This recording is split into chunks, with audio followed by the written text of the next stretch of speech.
All right.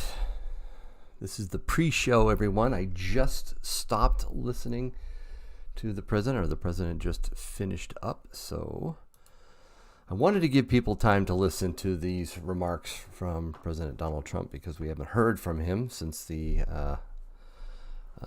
beginning of the election. So definitely thank you for waiting, allowing me to delay it. This is a pre-show. We'll get going in just a few minutes here. And yeah, we will talk, okay, a little bit about this. Try not to get too crazy, but we definitely want to, talk about how this relates, especially with precious metals. So that's what the focus is going to be on here.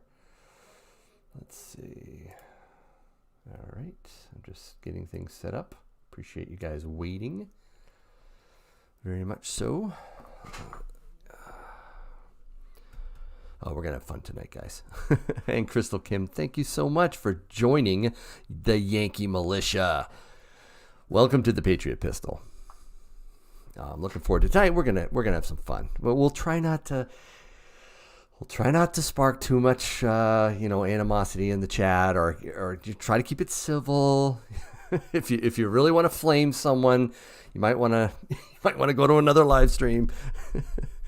Just want to say hi to Roman Bob, Jonathan Reese. We have a great mod in here, along with Alice in Silverland. Great to have you. Eric Keisel, Mark Huber. Crazy day, I know, Mark. Rafe, yo! Rafe is in the chat. Good to see you. Carlos, CBC, Stephen C, Keith Andres, BR Chef 2, Stephen C, Mustard Walrus, Maximus Silver Stacker, Robert B321, SSG Silver. Great to see my members out there. SSG Silver, a 3-star member. Great to have you here. And Crystal Kim, thanks again for joining. Stephen C, great to see my members here. So I bet Yankee got the gold and silver today. Oh yeah, Maximus, we're going to talk about that. I promise you. I'll tell you everything that went on. We'll definitely enjoy chatting about that. I haven't been able to focus on my big exam Monday because of the election. The suspense is killing me. Old man Jenkins. Deep cleansing breaths. We all have to pace ourselves here. Alice in Silverland. Oh, man, I am so glad you joined my militia. Thank you for becoming a member of the Patriot Pistol. Awesome. All right, let's see. Sir Stacks-a-Lots here. What's up? What's up? Stack on Yankee? Yeah. Love the flex. Tim and I have been chatting today, too. We had a good little talk about what's going on in his shop. Talking a little bit about metals and what's happening. $30 in 30 days, maybe? I'm wondering, guys. I think that prediction might be close to right. This is the uncertainty I was thinking, guys. This is the angst, the fear and trepidation, the FUD, the fear, uncertainty, and doubt. This thing is going to go on so long. That's why I guessed and made that prediction there. I think it might happen.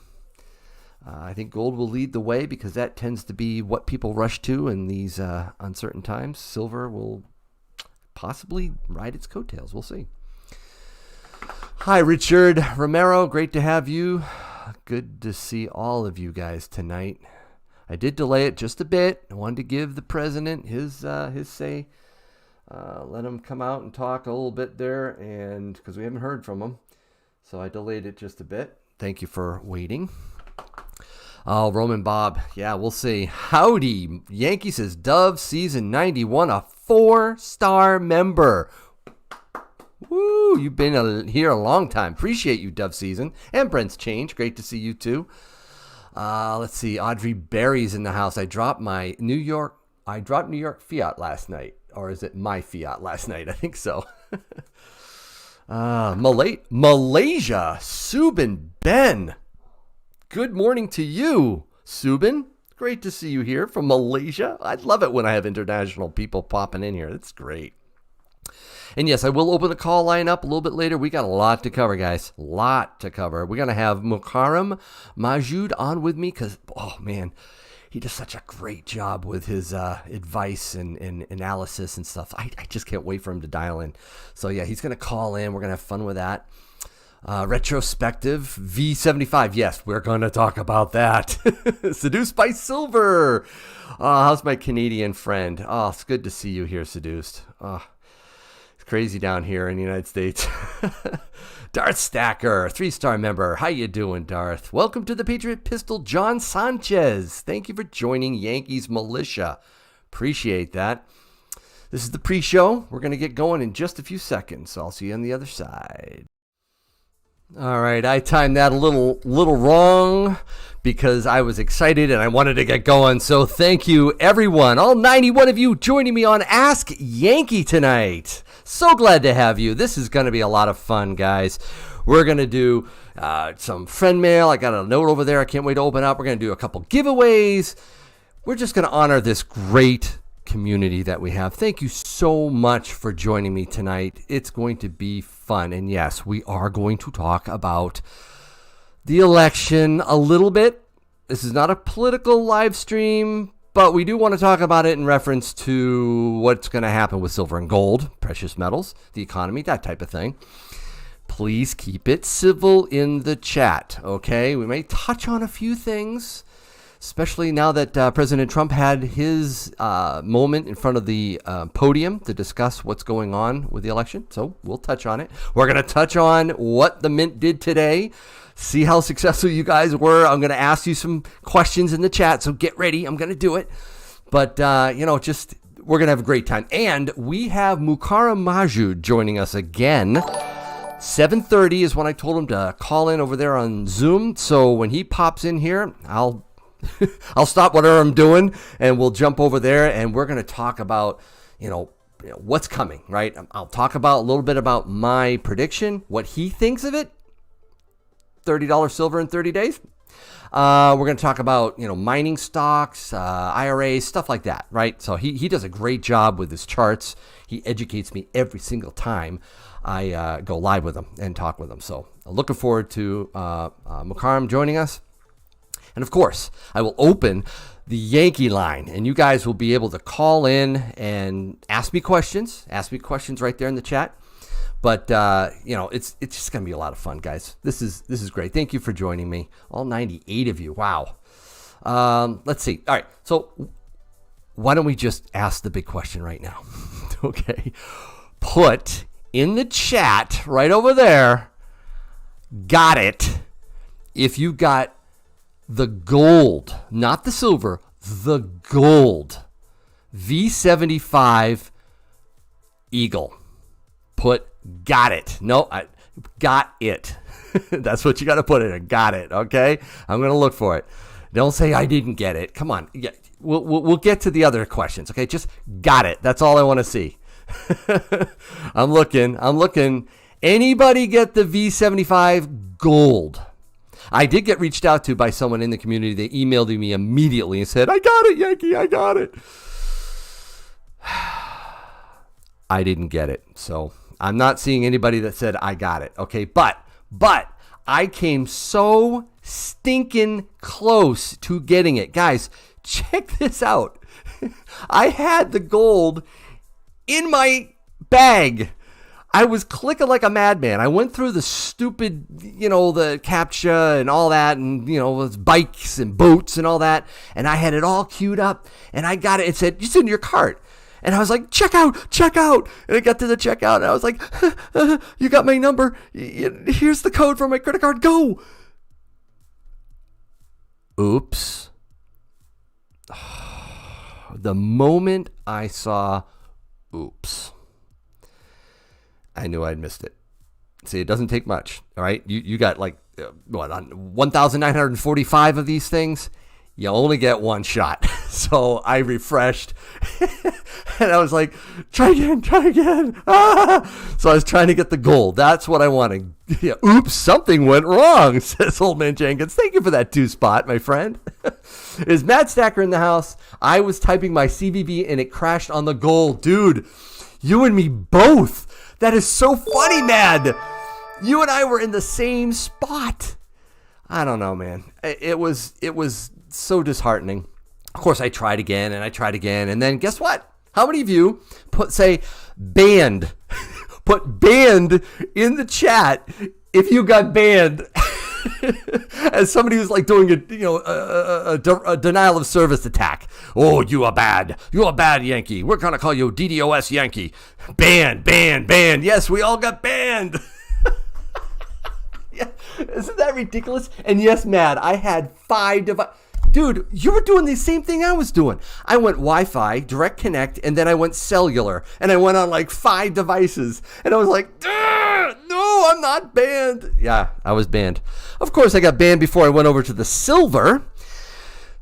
And I tried to get that on all these devices. Couldn't get it. So put in the chat right now, all 115 of you, got it if you got this silver V75. Silver. Did you get it? Got it. Put got it in there. I want to see who got it. Seduced. Oh, yeah. Seduced. So glad you got it. Ryan. Text. Oh, Roman Bob. Mark got it. DC got it. Darth Stacker got it. Silver Troop got it. Good job, Silver Trooper. Silver Soup. Salt Life 1717. Oh, man. Look at all those got it. Silver Kid didn't get it. Uh-oh. Adam got it. Silver Dragons got it. Actually, Silver Dragons, you got it. MJ got it. Quicksilver got it. Okay, actually, I should ask that. Bought 200. All right. Sure, Orphan. All right. Put a 2 in the chat if you got 2. Not just 1, 2. Put 2 in the chat right now. Am I the only one that didn't? No, Jonathan Reese, I didn't either. I got banned, and when I was working, I was like, forget it. All right, owning J00A got 2. Mad Stacker got 2. Rock On Black Ops got 3. Old Man Jenkins got 4. Dude, you got 4 American Silver Eagles? That's incredible. Yeah, Eric, I got nothing too, man. Bailar got 3. Silver Jack, yeah, you got 2. He and I were texting back and forth. He's like, yeah, go for it, Yankee, go for it. Keep doing it. It's like, stop it. I wanted the gold, guys. I wanted that gold so stinking bad. And I got a little salty, especially when I got getting banned. I was like, oh, man, I'm sick and tired of, trying to figure out how many, bikes there were or boats or whatever. Man, guys, I'm old, right? I'm half blind, right? Wait a minute, is that a boat? Is that guy in a boat? It's the last thing I want to be doing when I'm trying to get gold. Oh, so frustrating. And I'll tell you, they got to get their website and they got to get their systems jacked up better than they did. I mean, that's cray that they would ban people that are legitimate, that are passing their, stupid CAPTCHA. I mean, come on. Anyways, yeah, I'm a little salty. All right, I admit it. But anyways, I am so happy for all of you out there that got the silver. I know of one person in our community that got the gold. He emailed me, but I am just so happy for you guys. Can I have a gobstopper? Ooh, yes. Ooh, gobstopper. I love my candy. Yum. The sale sucked today. I know. Thanks a lot, Borderland.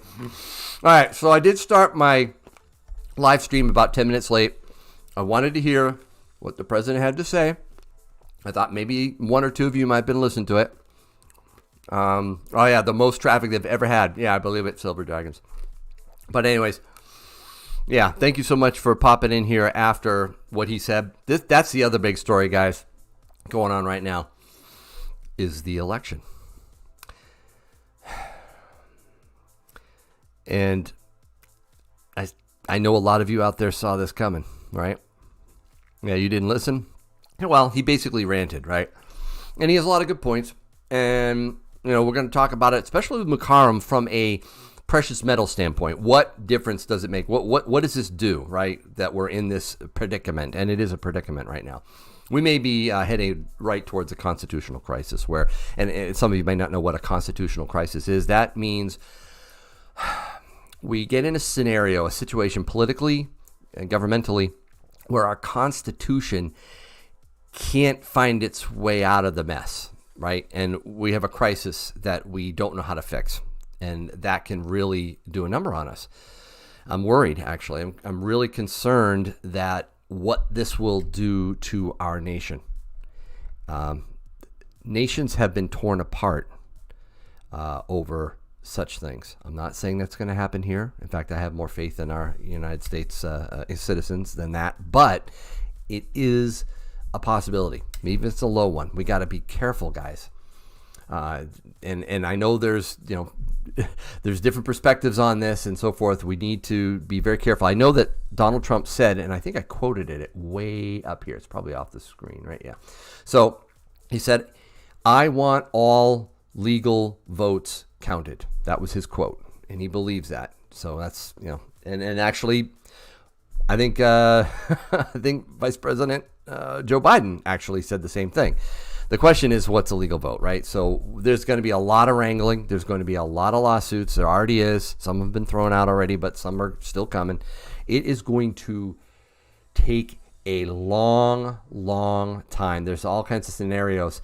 I was actually talking to Tim earlier today. He threw out a scenario. Probably some of you know this, but I didn't even think of it. But if Joe Biden wins and they're all ready to, pass, I think Nancy Pelosi already has Article, what is it? I can't remember the number right now, but Article 20, Article something that basically says, Joe Biden, you're gone. And if they do it before the inauguration, they can select anybody they want. They could select Soros if they wanted to. Like, wait, what, Tim? So, I mean, there's all kinds of wild scenarios out there. Supreme Court, how many of you were around in 2000 and saw Bush v. Gore? And that going all the way to the 25th Amendment, thank you. So all the way to the Supreme Court. I was there. I remember it. Hanging chads. All the counts, putting it up in the, trying to see what's a legitimate ballot, what isn't. That, guys, is coming, I'm afraid. I think you're going to have precincts that are going to have people staring at envelopes, trying to determine when the postmark was. Was it smudged? Is it legitimate? Did this come in too late? Did it not? That is going to be horrendous. And it's going to take a long, long time. So we're going to talk about the ramifications of that on our on precious metals. Precious metals went up today quite a bit. Did you notice today? I think I have a chart over the last 5 days, actually. Is this 5 day? Let me bring this up. And just, oh, stop it. No ads. I know. It's barking at me here. So here's silver. 25. Boom. Like real fast, folks. That's how fast this thing can move. Here's 1 day. Yeah, this is 1 day. This is the type of escalation that I was predicting would happen. This is what I thought, guys. I mean, we could see this coming a mile away, that we were going to have a contested election, that it was going to be litigated in state after state, and that it would eventually potentially get to the Supreme Court. All that causes fear, uncertainty, doubt. Gold, I didn't bring up gold yet, but gold also went up some. I think it's 19. Let me see if I can bring up gold too. Let's see here. Here's the gold chart. It's coming up. Still spinning, and there. So that's, let me bring up 1 day. So yeah, gold is leveled off a bit. We'll see what happens. We'll talk a little bit more about this with Mukarram in just a couple minutes when he calls in. Still waiting for him to jump in. And yeah, so we're going to be doing that. We're also going to be talking, or we'll talk about this, which is an absolutely sick, whoops, I got to switch screens here, Yankee. Sick looking toner. Look at this thing. Wow. This is from Tim. He actually gave this to me to auction off. I didn't actually buy this. This is like the second piece. I auctioned off one other round that was toned crazy. This is nuts. He doesn't think it's artificially toned either, because he saw the guy that brought it in had it wrapped up. He was an old guy. He didn't think he was into artificially toning anything, and it didn't look like it was to him. But that is bonkers. So he gave me two of them. Just said, yeah, why don't you see what the community wants for them? So We'll maybe do a quick auction on that guy later on. We got some giveaways. We got some stuff in here from JCS Gold, my sponsor. I'm gonna reach in here. The grab bag. Oh yeah, there's multiple pieces of silver in here. I'll grab something out of there. We'll do a giveaway. Man, I might. I've been getting a lot of $half too. And this one, after I did that video, I counted up how many $half I had. I had one extra. One extra. So I was like, oh, come on. Went through it again, made sure. I miscalculated. I had one extra, so somebody's going to win that. So we'll do that. Let's see. Let me look at the chat here. Ink Scars is in the house. Great to see my members. 3-star member, Ink Scar. Thank you so much. Yes, even my kids remember that accident. Oops, you're talking to Dove Season. Sorry. Didn't mean to get in the way. Mad, Ink Scars. Well, you're having a conversation while I'm talking. I appreciate that. Biden will be deemed unfit to be president, and it will go to Kamala and Pelosi. Yeah, I hear you. I hear you, Jonathan. We'll see. All right. Hi from New York City, says JP. Great to have you. Lyle Peluso Jr. Zup Yankee. Zup with you, Lyle. And Keith Andres has joined Yankees Militia. Thank you for becoming a member of the Patriot Pistol. The Patriot Pistol. Yes, let's see it. Hey, let's see some Patriot Pistols out there. Where are my true Patriots? Oh, yeah. Those are nice. I love that silver. Very shiny. I like mine shiny. Welcome, guys. There it is. There's my true Patriots. Yes. Boom, says Ink Scars. You want to see the Yankee cannon? Come on, Ink Scars. Not yet. The Cool Kids Club. Yes, Dove. Thank you. Who got their V75 ASE? JP, we asked that just a little bit ago. A lot of people got the V75 silver ASE. I have yet to see anybody in the chat who got the gold. I almost got it. Almost. It was in the bag. But I didn't get it. Yeah, a little disappointed. Just a bit. Let me see here if I don't get an email from Mukarram. He's not in the waiting room. So we're still waiting on Mukarram to join in. And while we do that, I'm going to quickly open the call line. This is it, guys. All right. So that line right there, Yankee call line is open. 978-406-9103. Call in right now. I'll take your call.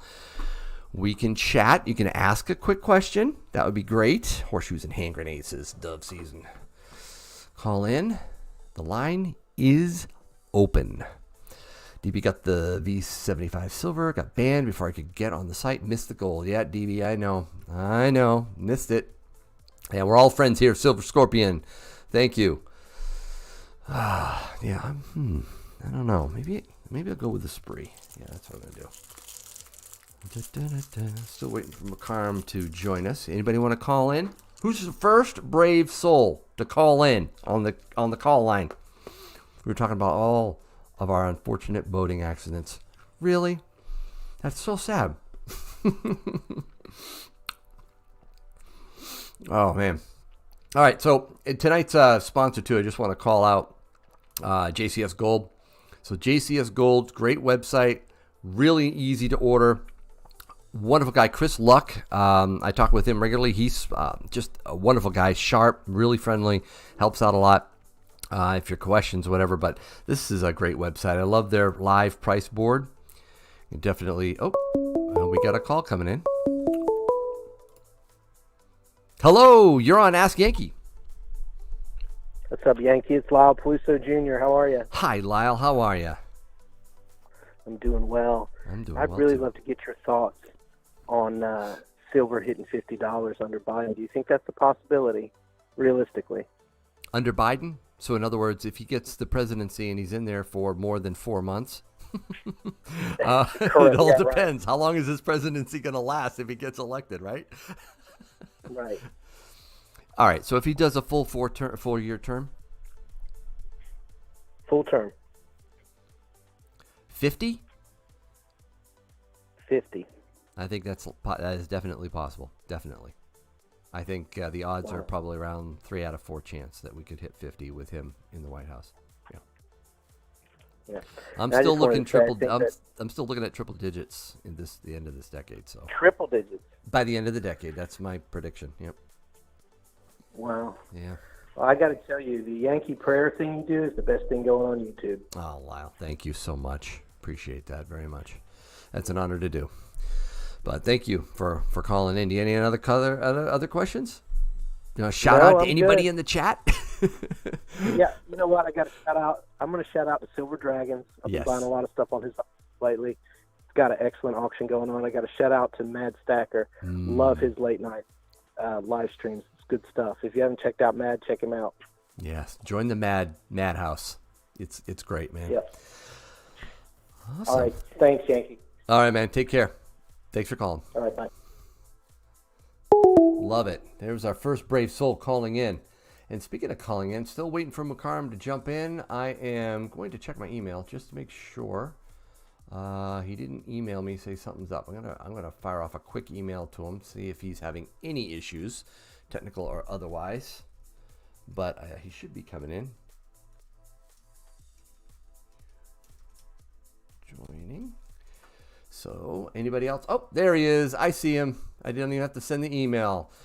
All right, let's all welcome Mukarram. I'm going to switch over to bring him in here. Switch over to a guest here. There's Mukarram. How you doing, man? Hey, Yankee, how are you? Can you hear me? I sure can. How are you? Good, Yankee. All right, for those of you who have not listened or heard of Mukarram Mawjood, I just want to introduce him. He's a great guy. He's the head of trading at Bullionite. He's also the chief investment officer at Blackstone Commodity Group.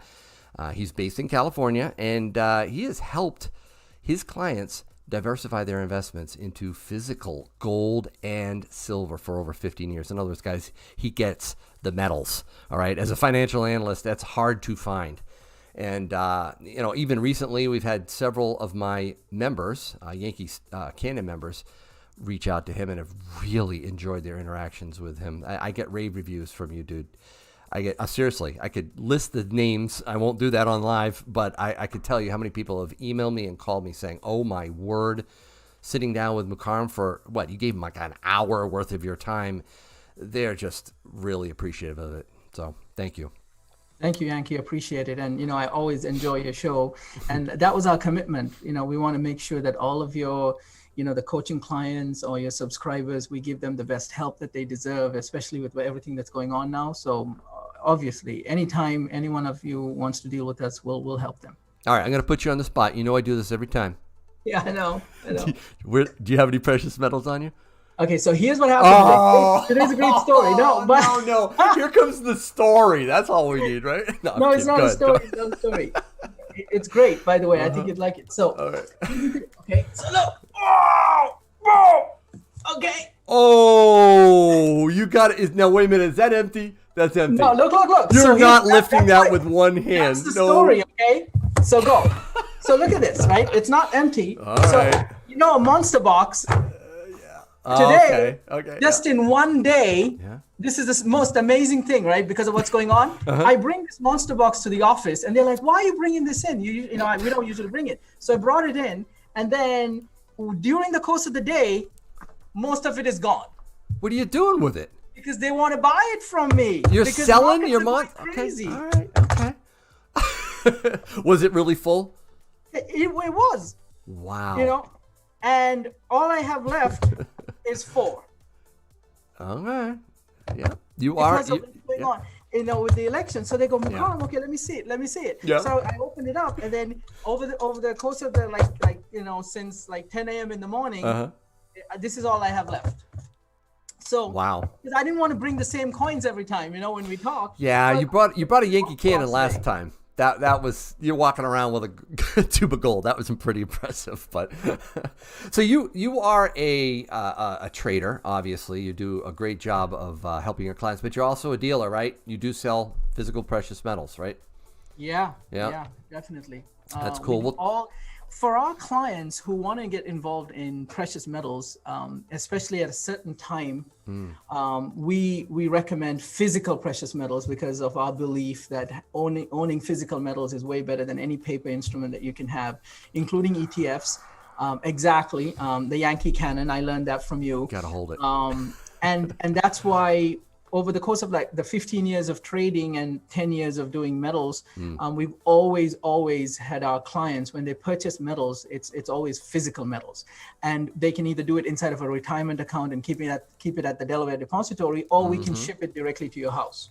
See, that's huge, because a lot of the people that are in this chat right now, they know the mantra: if you don't hold it, you don't own it. They want it in their safe. And you've helped a few of my members understand that in some scenarios, it actually does make sense to vault it. It's unique, and we talked about it last time you were on here. I still want my metals in my hands, but there are times, especially with IRAs, especially if you can't take possession of it, it makes sense to get in the metals, get it physically, and put it in a secure location. That maybe one day you say, okay, now ship it to me.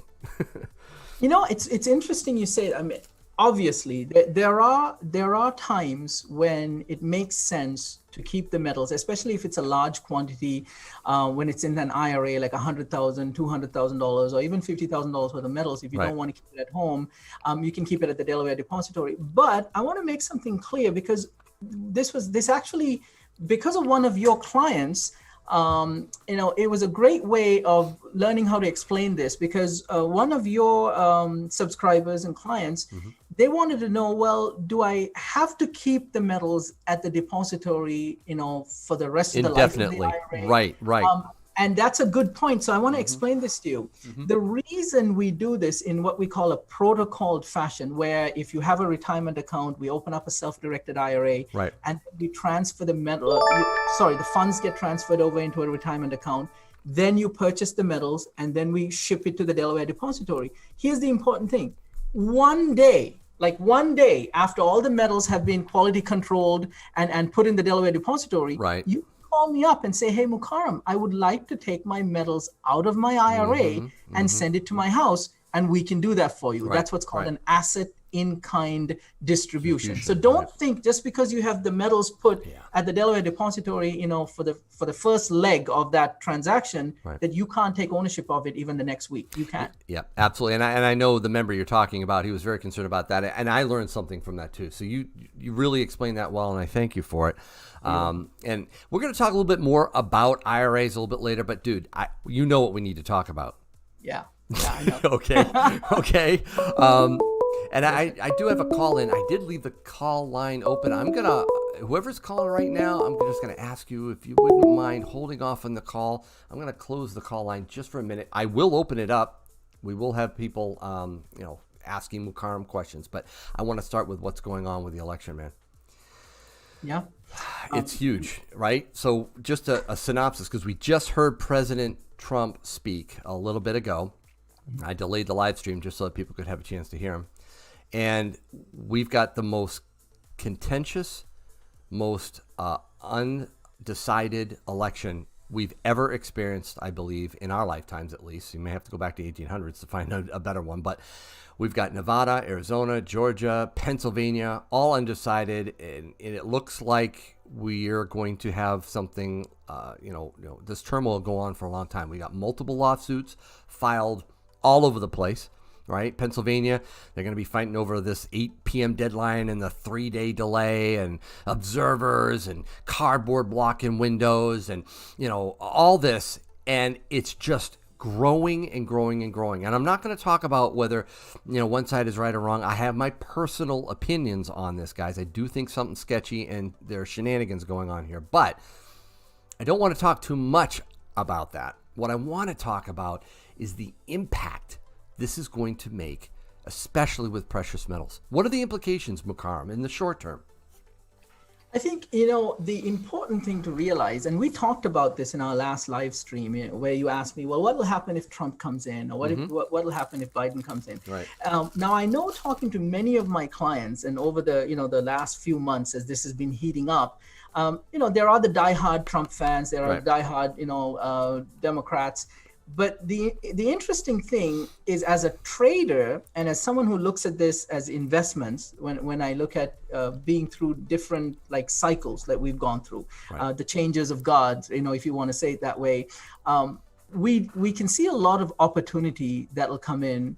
And I think we all have to take a deep breath and understand that whatever happens, we'll have to accept that and know from this point onwards, how do we protect our assets? How do we protect our freedoms? How do we protect and grow our wealth, whether it's a Biden administration, or if Trump somehow wins some of these disputes that he has and he gets there. Right. So that's an important thing, because I noticed that some clients, because they were so, it's so emotional for them that some of them are clouded right now, and they're not making the right decision. That's a really good and also, point. if you go back to the live stream we did last time, we said this: if Biden gets elected, we can see a big run up in gold, and that's kind of what you saw today. The first day, $50+ in one day. Yep. Silver was up almost 10% in a day. That's a big deal. And that's just the beginning. I'll show that to you in the charts. So good. Get ready. Oh, we get charts coming, guys. He's going to show us charts. I love it when you do that. Hey, can I just thank Jake Scott for that 5 spot? He welcomed you. Welcome, Mukarram. I'm still working on my monster box. Thank you for sharing your knowledge, and thanks, Yankee, for hosting. So really appreciate you taking the time. Can't wait to see the charts. Yes, I'll go over the charts. And something interesting that happened today, what I did was early in the morning, I'll go over some observations. In 2016, when you were going into election day, and then like in the evening, and while you're sitting down and watching, I'm in California, so we're a little bit, later than everyone else. Right. We're watching after we've done our voting and everything. What I saw was very interesting. On that day in 2016, gold dropped about $70 or so that evening.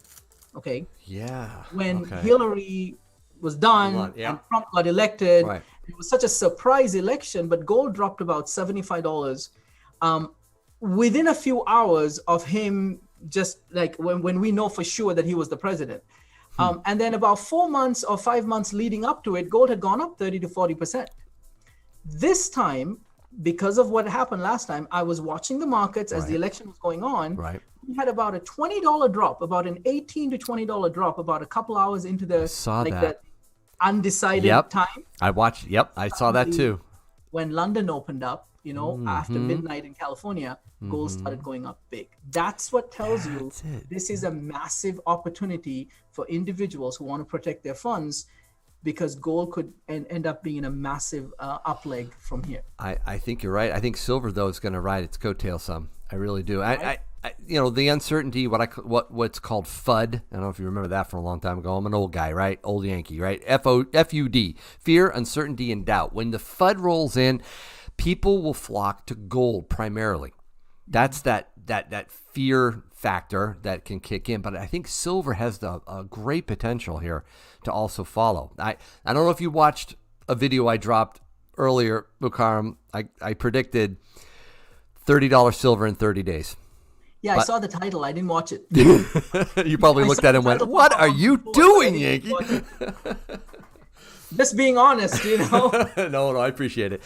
I do believe that there's a big potential that we could see by the end of November, a big run up in silver. I think what we saw today, can you imagine that? It could be 30 by another week, let alone 30 days. But I do think the potential is there. But I'm going to defer to you, because you know how to read the charts. You know how to, figure this out a little bit better than I can. That was a fun video to do, but I need your expertise on this. Where do you see it? Where do you see it going? I do believe that, what I call the consolidation, and I'll show that to you on the charts. The consolidation is done with, okay? And then today's movement is a very solid movement. It wasn't like a jittery kind of news-related movement where you see a sudden run up and then it didn't close well. We call this a very strong close. And what I mean by that is the $50 plus move in the inside of the day never got sold off in the futures market at the end. Okay, when the market closed, it never closed off. That tells me that it's very strong, and you're going to see a continued momentum. Now, will you see a little pullback after like a 3 or 4 day run? Yes, that will happen. That's healthy.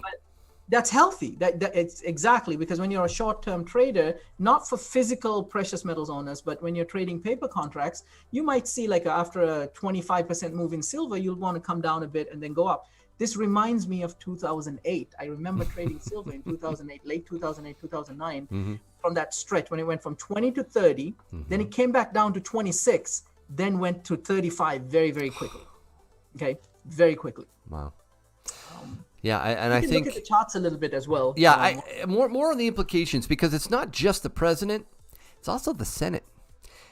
Now, Republicans picked up a little bit in the House. The Senate battle, which I've been watching very carefully too. It looks like with Georgia, they may have a couple runoffs. I think they're going to have 2 runoffs that may determine who has the Senate, and that may not be determined until January. So we're a ways off potentially to know whether or not we've got a divided government, or whether or not, or if it's in the same party. And why does that matter?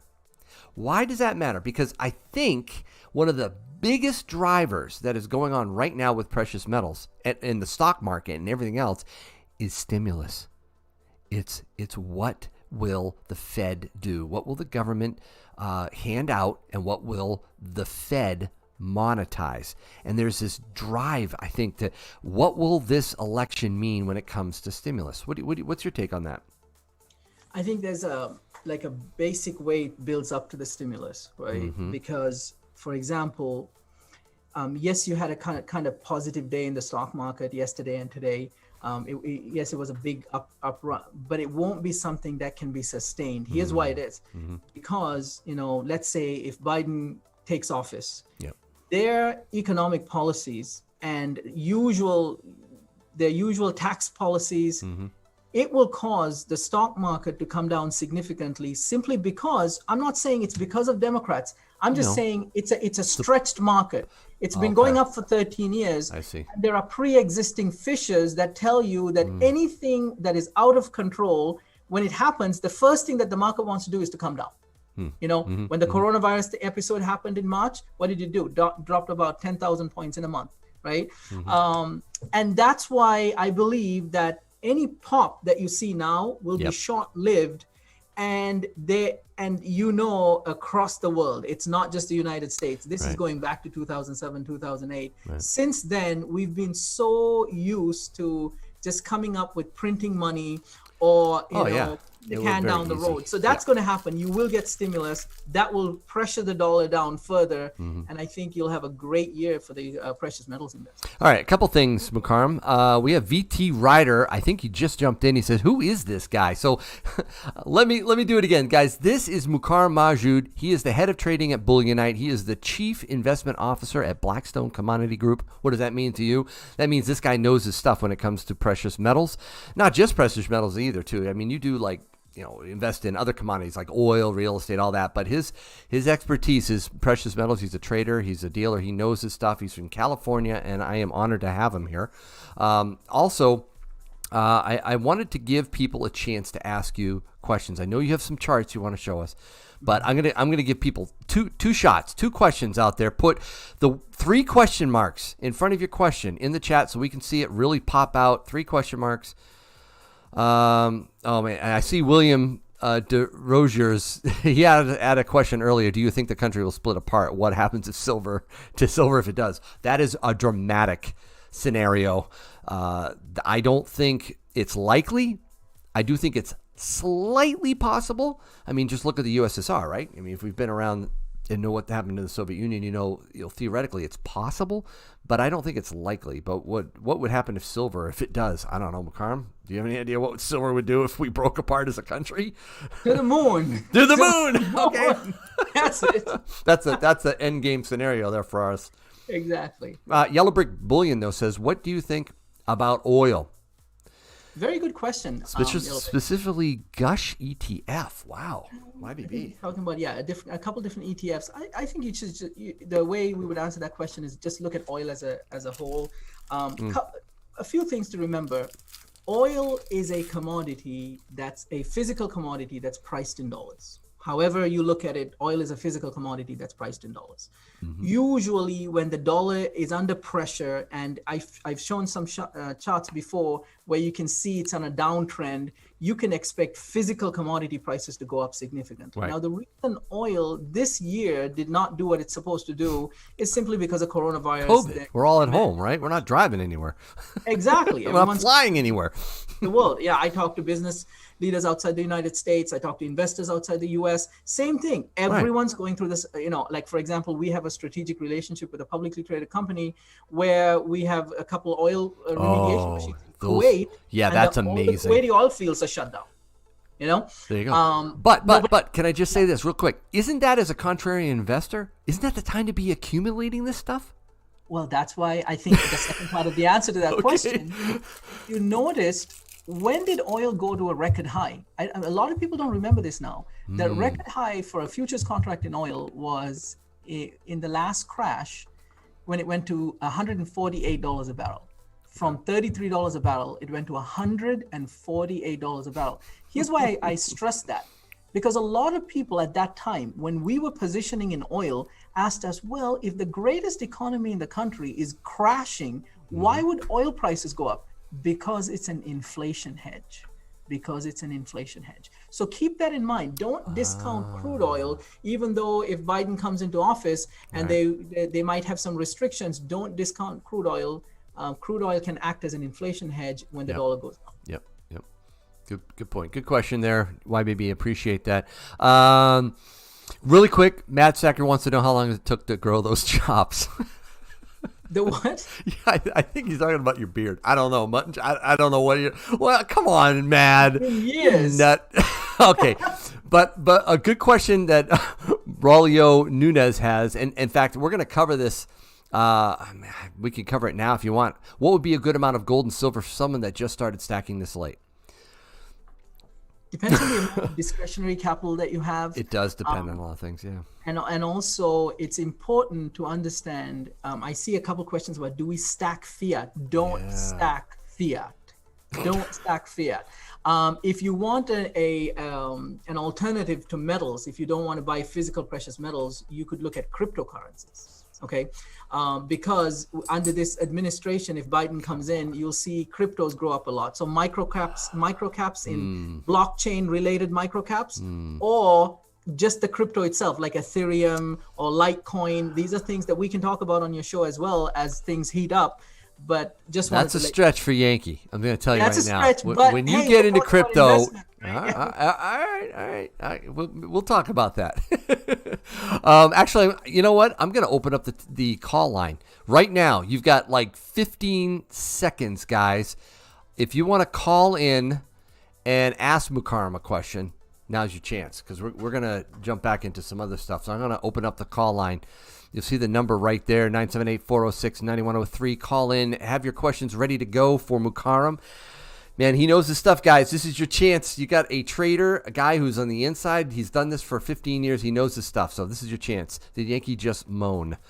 Yeah. Well. And I love the Yankee cannon all flexed out. I love that. Oh, man. Occasionally I have to let it out, right? I love it. It's beautiful. It is. That's why I love gold and silver so much.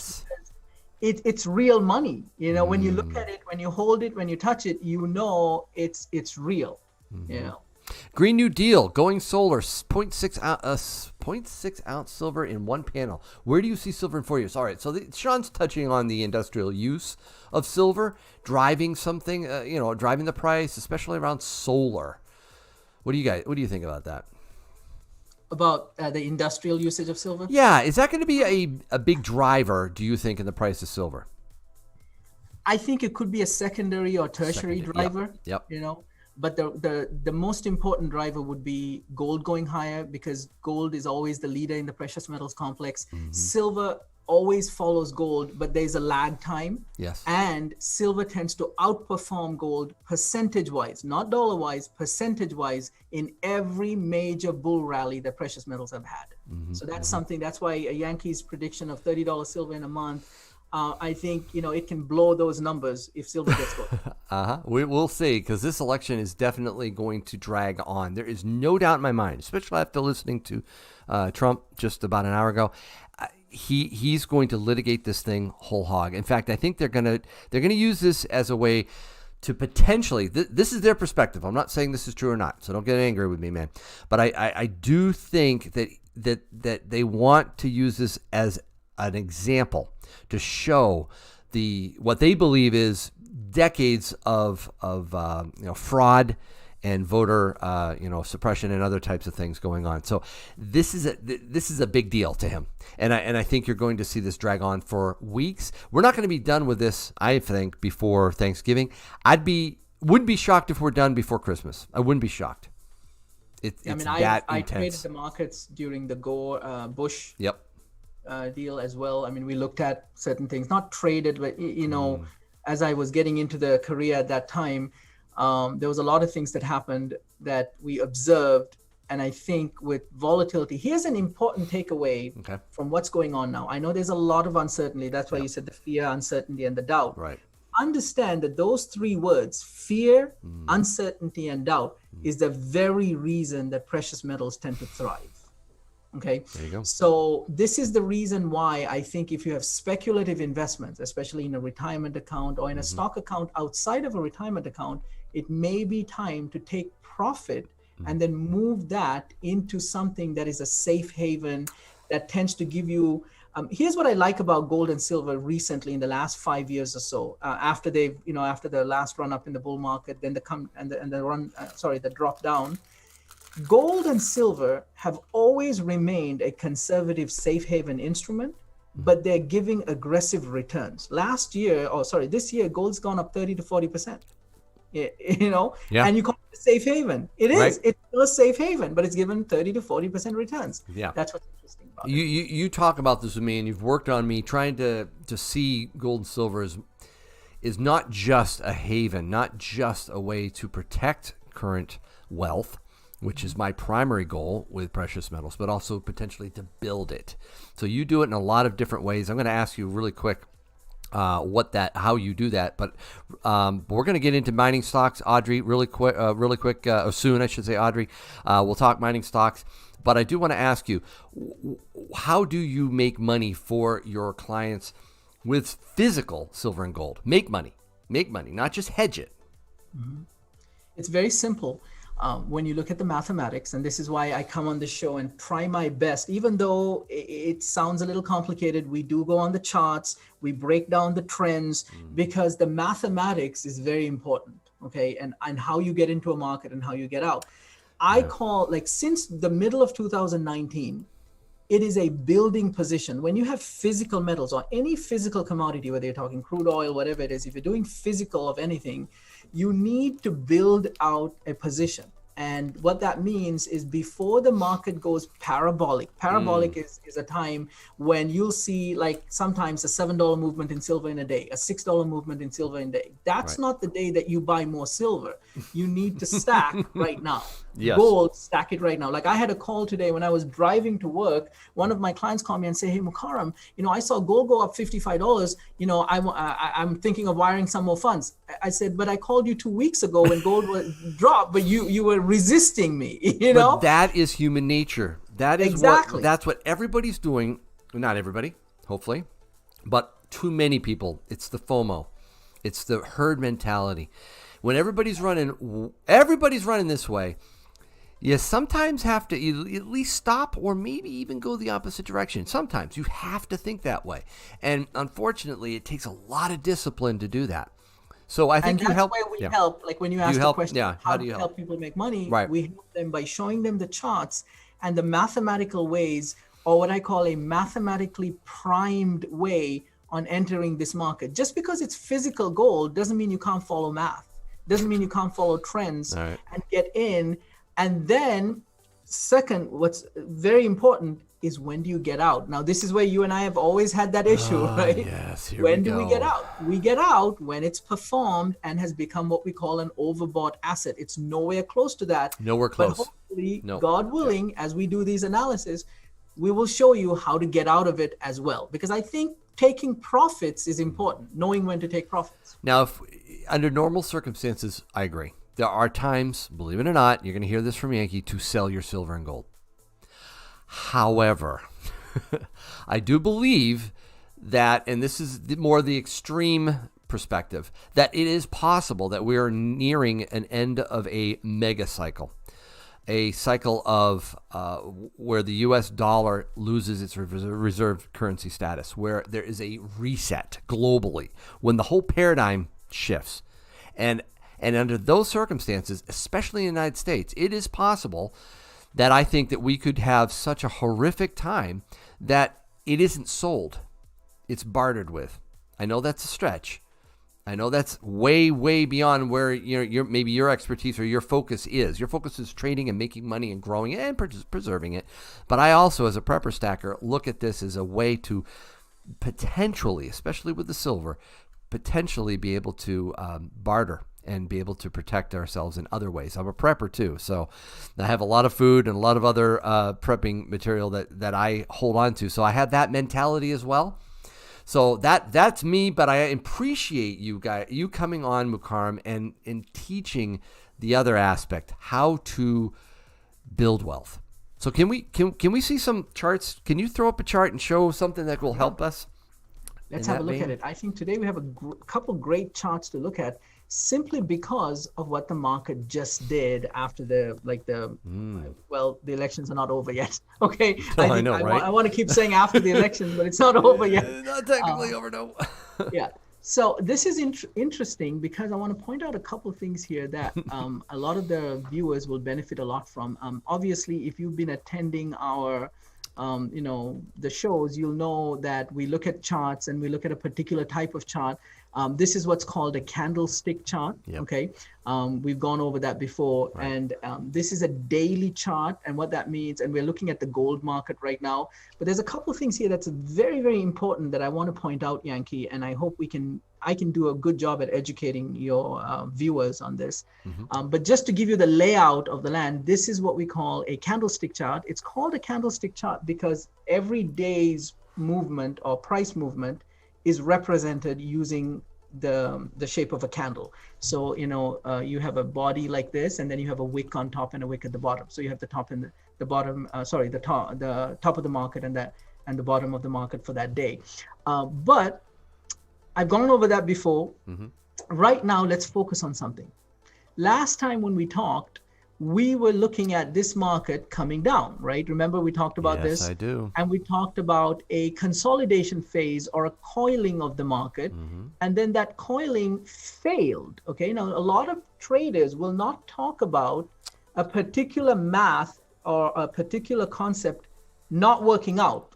This is what's beautiful about us, because I trade my own money in the markets.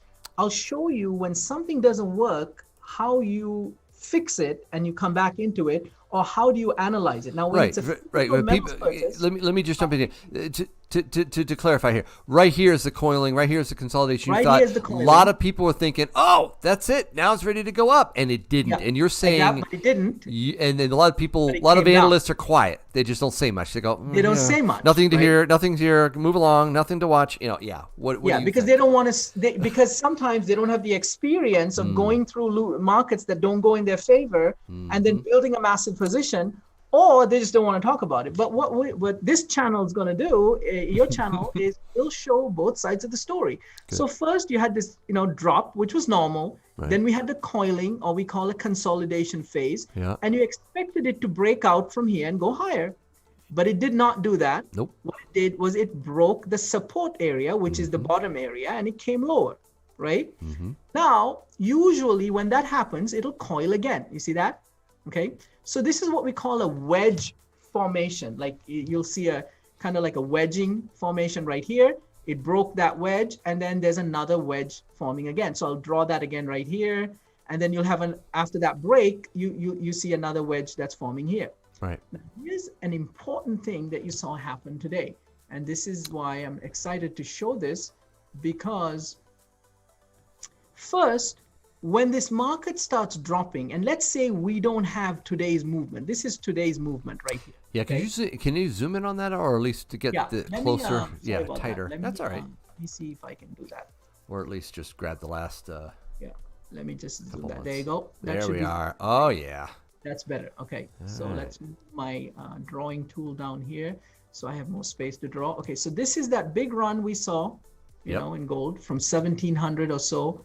1700 to 2000 plus, right? Yep. Mm-hmm. Then we had the drop, Then we had this consolidation right here. Then we had the breakdown, and then another consolidation. Usually you'd expect it to break down again, okay? And that didn't happen. So here's the important thing. Forget today. This was today's movement, this big candle that we see here. Right. This was a $50 movement from around 1885 to around 1955. And guys, this is gold we're talking right now, right? This is gold. Sorry, yeah. All right. Yep, that's it. That's gold. It's a daily chart. Couple of things I want to point out. First is when a market is consolidating, this is after the big run up, when it's consolidating, we call these highs. You see this first high here, and then another high, and another high. These are called descending tops. Lower highs, yes. Okay, or lower highs lower. Or descending tops. Right. Now, what you do with a big movement that happened today is if you draw a downtrend line where you can hit the descending tops right there. Do you see that? Yes, I do. Then today's movement broke out of a multi-month downtrend line. You see that? Yeah.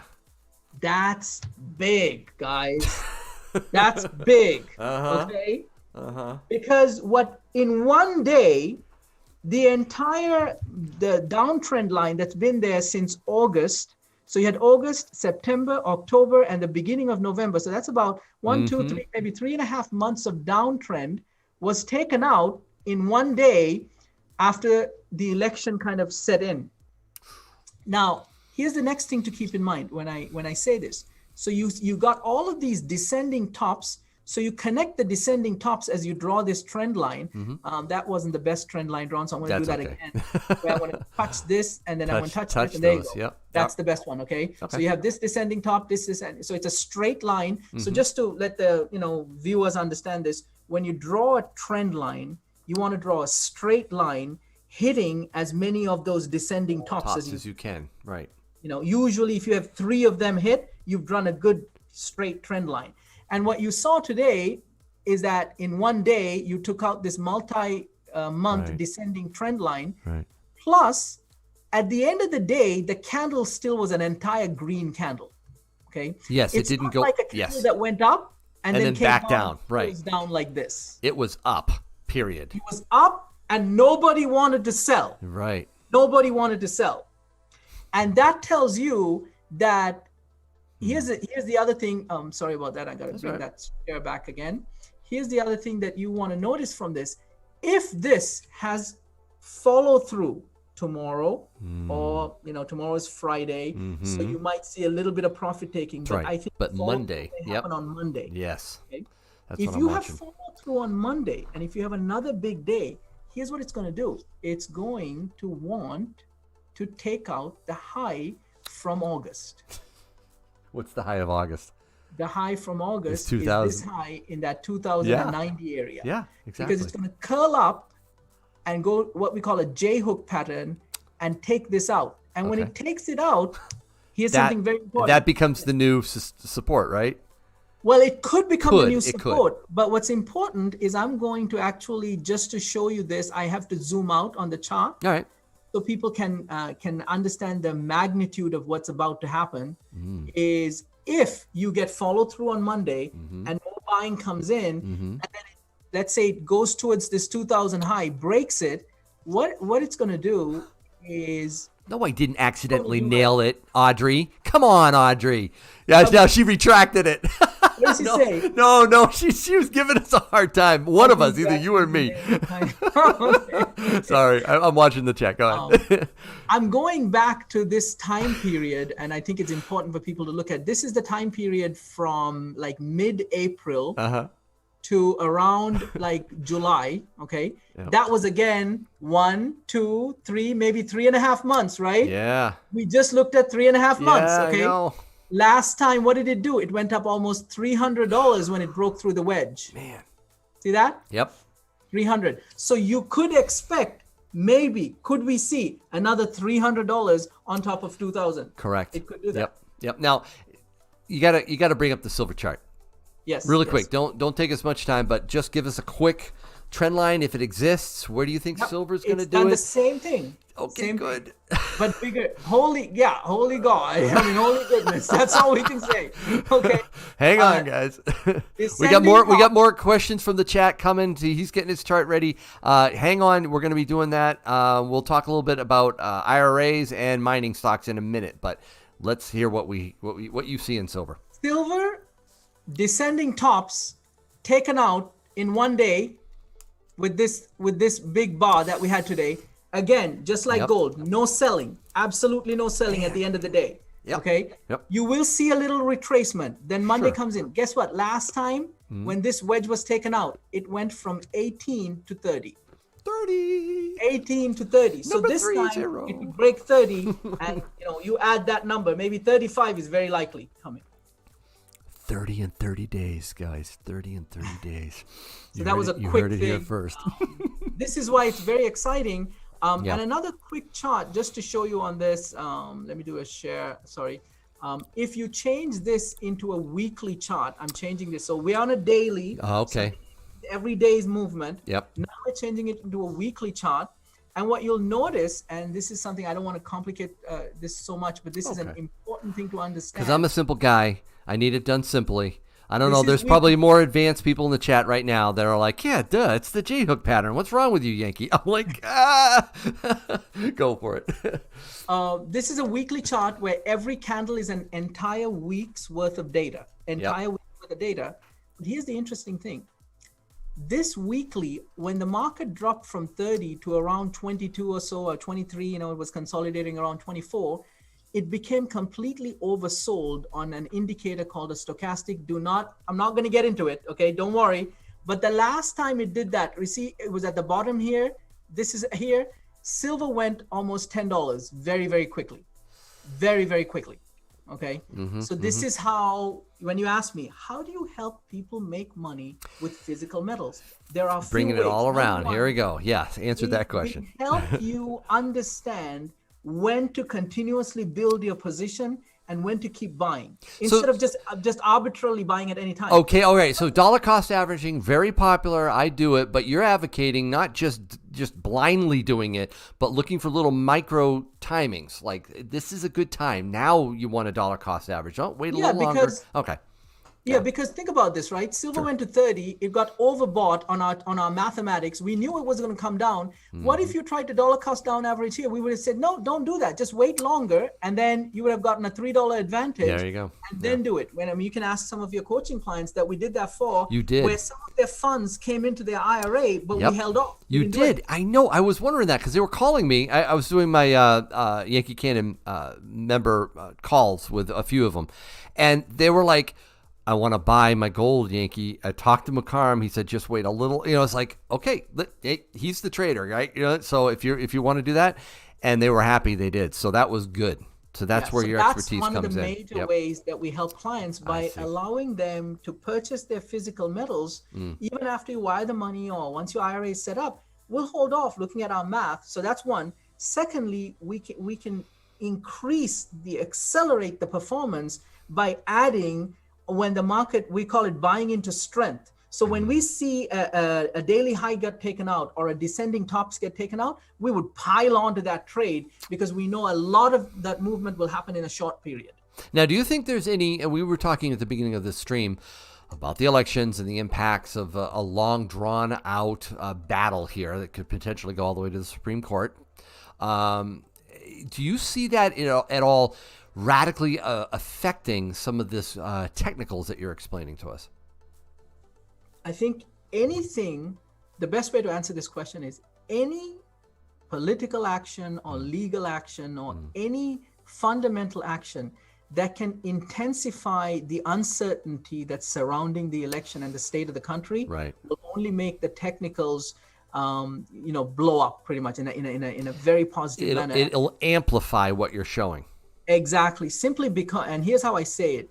When you set up a trade or an investment that is mathematically primed, because you can't control any fundamental event in the world, right? You can't do that. So let's say you set up everything you look at the descending tops, it's taken out. Now, someone in the chat box said, is it time to buy silver? Yes, buy silver now. Okay, yes, buy silver now. Because when the fundamental events unravel, it only makes a good mathematically primed investment or trade into an extraordinary trade. That's what it does. I see. Fascinating. That's the best way to put it. Thank you. So, Night Quad Q. And I want to shout out people. I thank you all 106 of you for watching this. This is Mukarram Mawjood. This is like the third time he's been on. I hope you're getting a lot out of this. Hit a 1 in the chat if you enjoyed what Mukarram just shared with us. Please put a 1 in there if you really liked it. And we're going to be switching gears a little bit. I'm going to be the call line's open, guys. This is your shot. If you want to ask Mukarram a question, how much silver should I have? What's my ratio of silver to gold? Okay, how much gold should I have? How much silver I have? Could you pop the chart off or stop sharing just for a minute there, Mukarram? So I want you guys to have your chance to be able to meet with Mukarram over the phone. This is your shot. He will spend more time with you if you want to talk to him directly, and I'll put the information in the description of the video if that's your case. But I am going to take a call from, and I think I know who this is. Hello, you're on with Ask Yankee. Awesome. Wow, it was harder to get on Ask Yankee than it was to pick up that coin earlier today. What's up with Silver Dragon? You had to go there, didn't you? You had to rub that in. Dude, you and I were texting back and forth, and you were like, did you get it? Did you get it? I don't know. Did you get it? Did you get the goal? I don't know, Mukarram, if you know what he's talking about, but it's the V75. I can't hear his call. I didn't hear the. Oh, the V75. Yeah, very rare. It's a Privy Mark American Silver Eagle. It's a numismatic thing. Oh, but, you know what? You might not be able to hear that call. This is a good point. So I'm sorry, Silver Dragons. So I don't know if he can actually hear your call in. Did you have a question for him? Yeah, so I'll here's relay my the question for you, Mukarram. Hold on. I know you've been talking a lot about gold and silver and whatnot. So platinum and palladium did really well today. I mean, they blew up just like the other metals, and we've seen this time and time again. Yep, blew up. When stuff goes up, platinum and palladium are also going up. So should people be looking into those? Right. Should they be considering investing in those as well? Platinum, palladium went up big time, and he said he's seen that before, Mukarram. That when gold does its move, platinum, palladium also gained a lot of ground. What's your thoughts on that? Where do you think what's your play on those? Yeah, I think we talked about this a couple times. One, I think first, just giving the basic, because we always like to educate everyone, right? So we give the basic: gold, silver, platinum, palladium, precious metals complex. Get it? But platinum and palladium are the most industrially heavy precious metals inside of that complex. The other thing is platinum and palladium is heavily dependent on the automotive industry. Okay, here's something to keep in mind. If the stock market comes down big, which I think it can do, there's a high probability for that to happen. Palladium and platinum will take a hit while gold and silver go up. Okay. And another reason for this is if you look at the palladium chart, it's gone up way before gold did. Okay. And we can look at that chart as well. Right. So be careful when you put all of them together this time around. It reminds me of the time when, I think I covered this last time with you, when there was an earthquake or a tsunami kind of situation in Japan, when the nuclear reactors got affected. Correct. Palladium dropped big, but gold ran up because the automotive industry will get affected by that. So be careful of that decoupling that could happen if safe haven becomes more important than the industrial usage. Awesome. All right. Silver Dragons, how many did you get? I got 2 of the silver, none of the gold. You and I were trying hard, man. I had that. It's a Mukarram. It's a V75 anniversary of the victory for World War II. The Mint came out with it today in both gold and silver. There was only 1945 gold Eagles, and they were gone like within 3 minutes, Silver Dragons? The Mint said 7 minutes, but on my count it was 5, but the Mint said 7 minutes. I tried so hard. I had it in, I even shared it with people. I had it in my bag. It was right there. I was so close. In fact, I'll show you what I'm talking about. I was like, I wanted this, and it was right there for the taking. $2,600. I wanted it so bad. Here's the screenshot. It was in my bag. I went to check out, and I got the oops, something went wrong. Yep. And that was the end. Once that happened, I lost it. And I switched over to silver. and I was banned. They thought I was some scam. I'm not alone. There was a pile. We asked this earlier on in the stream. Piles of people got banned, and I gave up. I got banned on 3 of my devices. I went to number 4, and it worked out. I tried all my devices, and none of them worked. I even tried cellular. I thought, okay, fine. They got my IP address on my network at home. That's how they're identifying me. So I went cellular. Nope, sorry. We know who you are, Yankee. It was rough, but it was rough. Hey, Yankee, great show. Thanks for having me on. I appreciate it, brother. Appreciate it, brother. Take care. Yep. Bye-bye. All right. So, anyways, that was fun today. We were trying to do it at noon Eastern, and a lot of people got them. A lot of people are happy, and I think quite a few of them are out there going to try to flip it and make some profit on it. But yeah, that was a fun thing. So, anyways, I'm sorry about the call-in. I forgot that I don't inject the Google phone into the Zoom stream, so I apologize. That's okay. We'll fix that for next time.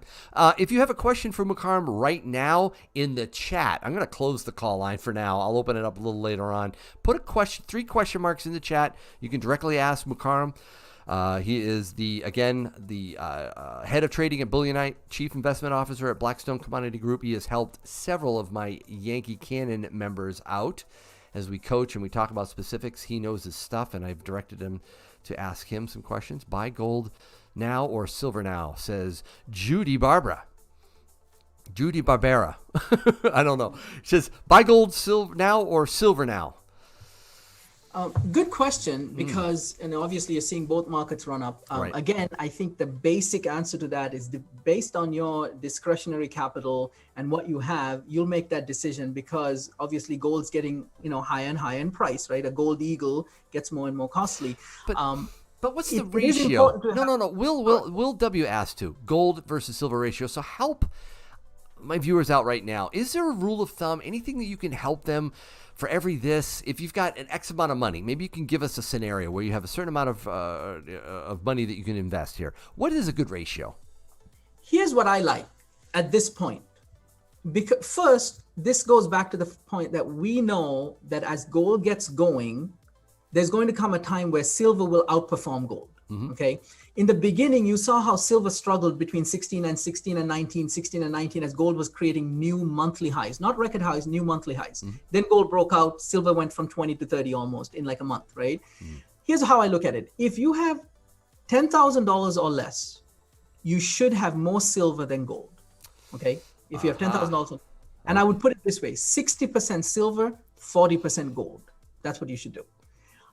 Even if it's less than 25,000, I would still go more silver than gold. Really? Anything over that amount, when you come into the 50,000 or higher, then I think you can get more equal in gold versus silver, or go more gold and less silver, percentage-wise. But anything less than 25,000 or 10,000 have more silver than gold. That's what 60-40 should be the at least a good rule of thumb there. I like that. Rule of thumb. Excellent. All right, so that helps. I'm glad you.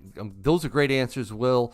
Thank you so much for asking that. And Judy Barbera, gotta say this right. Jay Adams asks, gold coins without fineness stamp? Yes or no? In other words, if it doesn't have the 3 9s, 4 9s fine on it, would you advocate that? We always get gold eagles. Okay, gold Really? eagles or Australian gold kangaroos or anything that we believe we have the ability. Cougarans too. Cougarans too. You just helped one of my members, sir, with some Cougarans. We don't have Cougarans. It was kangaroos. Oh, it was kangaroos, not Cougarans? Oh, Cougarans okay. have a reporting requirement. Oh, I apologize. I must have misunderstood him. Okay. So it was There are a certain number of coins that don't have reporting requirements. Yeah. Now, this is not as important inside of an IRA because everything is reported. But if it's outside of an IRA, I think you can look at that. If you want, certain people look for that ability. Cougarans do have reporting requirements. Keep that in mind. Okay. But here's how I think of it. I like to choose a gold or a silver coin that I know that the day that I want to get out of it, and I know, Yankee, you're not a big fan of that. No, but I'm the not, day that I'm getting out of it, I can get out with one, like I can just pick up my phone right here and say, hey, I'm selling out of like $100,000 or $200,000 ago, and in 1 minute I can be sold and I'm done. out. Liquidity. That's what you're looking for. Trust, liquidity. Yes, I get it. That goes back to the question: how do you help make your clients money? By choosing coins that are very, very liquid and we can get out very quickly. Excellent. All right, Timothy Mack. Why is the stock market going up with this uncertainty? Okay. I think, we answered that question a little bit in the beginning, but good question. Whenever you, because the stock market or any speculative market, keep this in mind, any market that has a trend runs on two things: greed and fear. That's it. Okay. So whenever you see, so you have to get really good. If you say greed is good, we're ending the stream right now. Well, we're not saying that. No. I'm just saying that it's a blast from an old movie. Sorry, man. Because of greed and fear, ultimately. This is what I teach at Bullionite. If you want to really learn the skills of creating money or creating wealth, you need to understand how do you take advantage of markets that move because of greed and fear. There are some markets that don't move because of that, right? Sure. Now, whenever you have a very, very important event come to an end, sometimes if the market was down before that, like for example, the stock market was down about 2,000 or 2,500 points going into election night, okay, you will see a relief rally. That's how I'm calling this. I'm calling this a relief rally. I do not think this is a sustained rally, and that's why everyone has to be careful with this. Interesting. Okay, I tend to agree with you. There's a lot of uncertainty around what a Biden presidency would do. And of course, the Congress is a big factor in this. Would he shut down, the country, if you will? Would there be more reactions that would affect the economy and plunge us into another recession or continue the recession, however you want to look at this? So, that's the question. I saw a question that I think is important to address. I think Jay Adams asked 60-40, is it allocated by dollars or ounces? It's allocated by dollars, because you're starting off by saying, hey, I can't buy too much gold because I don't have that much dollars. So your allocation of 60-40 goes off of your dollars. So if you have 25,000 or less or 10,000 or less, allocate 60% of the dollars to go to silver and 40% to gold. Just hopefully that clarifies that, Jay. All right, so we may have some more time for questions, but I do want to talk about the mining stocks really quick. I shared with you my model portfolio. I doubled down on it on the last dip. I gave you the 5 ticker symbols. You showed me some graphs, or showed me one graph on one of them, but none of them are juniors. Do you advocate any junior mining stocks? Here's how it is. Like I looked at it depends on the type of junior mining stock, because most people go for a junior mining stock because of the price point, right? That's really why they choose that. If you can, right now, a lot of these mining stocks are in a good price range that if you can choose a much better company versus a junior, it's better to go with that other company. All right. Because the volatility, because you're not going to get out of it fast, right? You're going to hold on to it for a little while. That's my goal, yeah. So this is going to do its thing. Like you gave me some really good symbols on some mining stocks last time. And there are some great companies in there that one's at $7 or so. Instead of going for a 50-cent stock, a $7 stock is has better financials. The company has better strength, is better than a junior. Right. Okay. And also don't do junior indices. How about like the GDXJ? Do you have have some of your clients invest in any of in that index or ETF, if you will? I think this goes back to my philosophy that if you buy metals, and I know I've repeated this many times, if you buy physical metals, because you believe that the price of gold is going to go higher or the price of silver is going to go higher, that doesn't necessarily mean that a particular mining stock will go higher, because a mining company is a mining company in the end. They'll have issues with their financials, or they could have issues with their management team. So you have to understand that just because gold goes up does not mean that every mining stock's going to go up. Like, for example, if you look at GDXJ, it's got 84 participants, 84 different stocks in it. Right. Yep. It's got $6 billion of total assets in it. Right. And the top 10, if you look at it, they're very spread out. Even if you look at the top 10 holdings from King Ross to Yamana or something like that. So I would prefer if, like, let's say if silver's at $80 or and then you're taking more of a speculative risk. Yes, I can understand that. But right now, because the prices are still so low compared to 2011, even when the market went up in silver, it's better to come in with a high quality asset or with the actual physical asset. Hey, Slim 3-time, thank you so much for that 5 spot. If you were to sell your home, which state would be your ideal destination given the political change and the potential for social unrest? Not a metals question, but do you want to tackle that at all, Mukarram? If you were to sell your home, which state would be your ideal destination? Where do you think is a good place to live, safe-wise? I mean, you live in California, right? You don't want to sell your house in California right now. No. Maybe, but will it be better in 5 years from now to sell it? I don't know. I think that the real estate market. So let's look at this as an investment question. Okay, Good question. It's interesting. The real estate market is something. Do not get caught up in it right now. I know, we work with some real estate brokers. You do. They're saying, hey, volumes have gone up so much. People are doing so many transactions. I'm like, good. Keep that and do that because I'll buy the properties after it drops 30-40% in a year and a half. Right. And from my perspective, I do think there are property and then there is property. There's real estate and then there's real estate. The commercial real estate market, I wouldn't touch it with a 10-foot pole right now.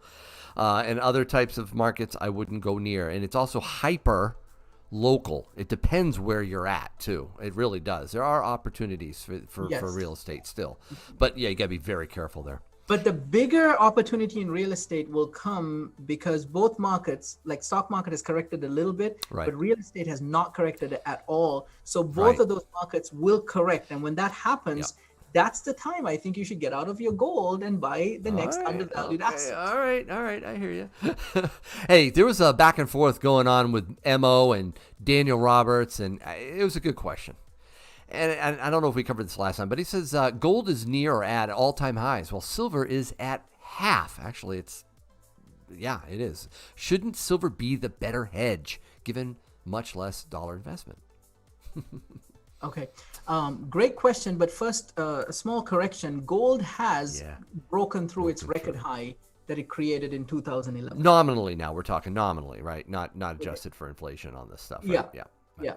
It has taken that out. The other thing is with silver, it is a great hedge. I mean, silver will follow gold, but understand when you use the word hedge, you have to also account for volatility. Silver tends to be more volatile than gold at any time. Sure. And therefore, you have to be a little bit more careful with how much you allocate towards silver, depending on what you have out there. Right. So no matter what happens, if gold has more room, and this is why Warren Buffett bought $500 million worth of gold, and gold was at 2,000, right? Yep. Ray Dalio bought more than $300 million worth of gold when gold was at 2,000. They're buying, mining stocks, right? But mining stocks, still they're believing the gold in gold, right? Right. But if you look at the type of mining stocks they bought, they bought the best one, They did. And that's why I think it's still good to have gold. But that's a really good question, because in 2011, when gold went to a record high and silver went to a record high, silver peaked out in April 2011. Gold peaked out in September 2011. That gives you a way of layering your profit-taking strategy. Mm-hmm. Okay? Keep that in mind. I'll talk about that later sometime. All right. I just want to mention, too, guys, that I'm going to be interviewing the CEO of Great Thunder Gold, Inc. We're going to be doing it next Friday. It's going to come out on a video. I'm really looking forward to it. They have an interesting mining stock. It's a junior. I've been taking a look at it, GTGFF. I'm considering actually putting just a little bit of speculative money in it along with the rest of my portfolio. Really great CEO, fascinating interview coming up. You're not going to want to miss it. So definitely check that out when it comes out. IRAs.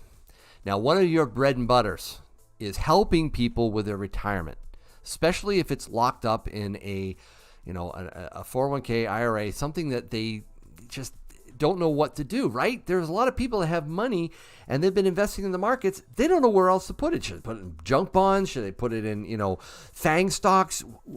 And you have helped so many people understand what a gold IRA is and how you support them. So, what are the options that make sense for IRA, 401k investors?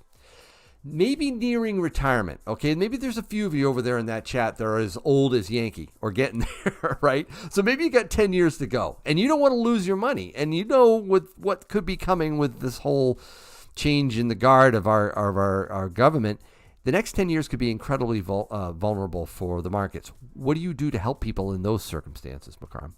I think the first thing that you have to realize is if you didn't get out of the market in March, when the market showed you what it wants to do, because I always say, listen to the market. Just listen to the market. It'll tell you exactly what you should do.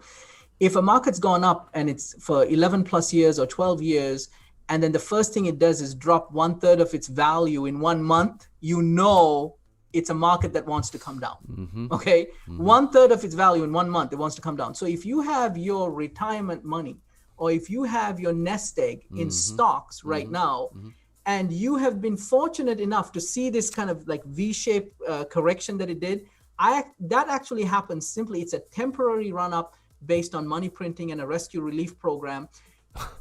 Especially now, if it is. But is it going to stop, Mukarram? Really? They can't stop. The money's going to keep printing. The Fed is not going to stop saying the spigot. There's no way that they're going to say, oh, that's it. We're not going to monetize any more debt. They want to monetize debt. They have to monetize debt. Do you think that's going to stop? No, it won't stop. But the way you have to, there's going to be cycles, right? Mm-hmm. And then you have to be able to claw back on what they do, just like they did in 2015. They started increasing interest rates when they shouldn't have at that time, but they had to do it.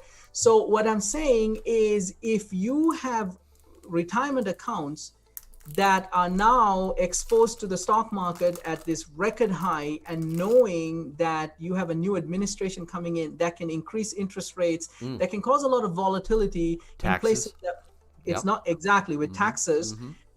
Keep that in mind, that it's better to take that money out and protect it. So some people ask me, well, I want to make more money. Yes, making money is a secondary step.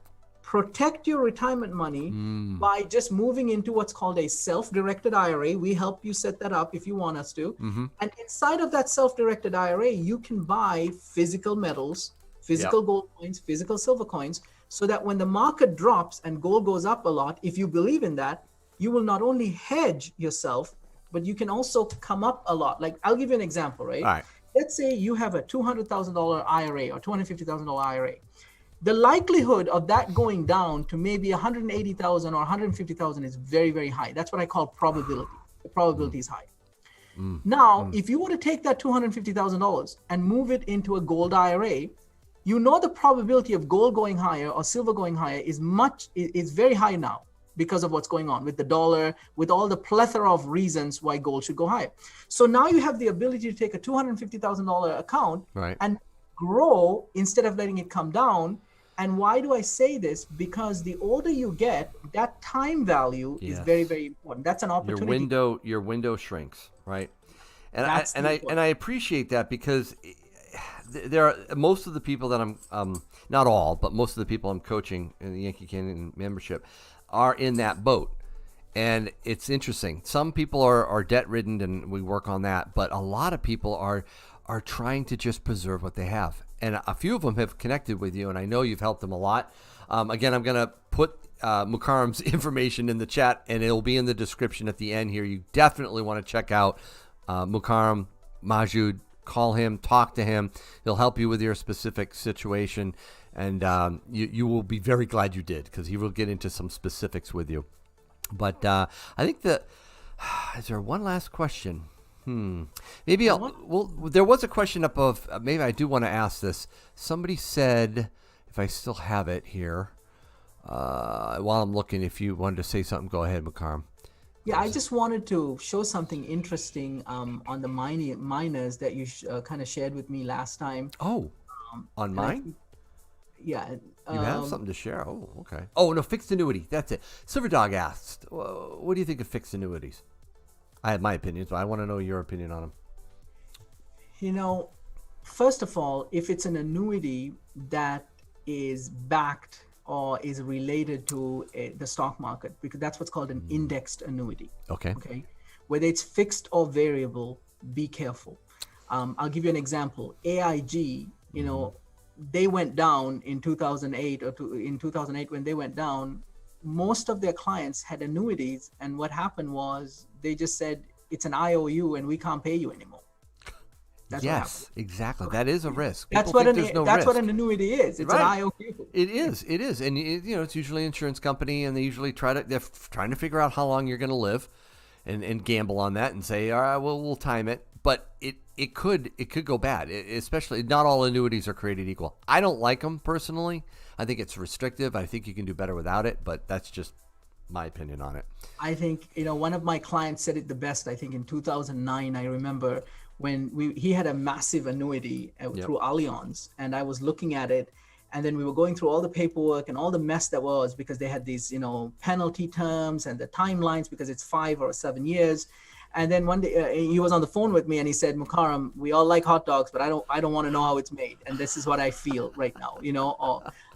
That's what annuities are. When you really get into it, you'll see that it's not the best thing for you. And I don't like the financial engineering numbers. And what I mean by that is, whenever you ask an annuity custodian, because we do this for our gold IRA clients, when they want to get out of their annuity and they want to come over to a gold IRA, you can do that. If you have an annuity inside of an IRA, you can do that. They never, ever tell you what the exact amount is when you get out of it.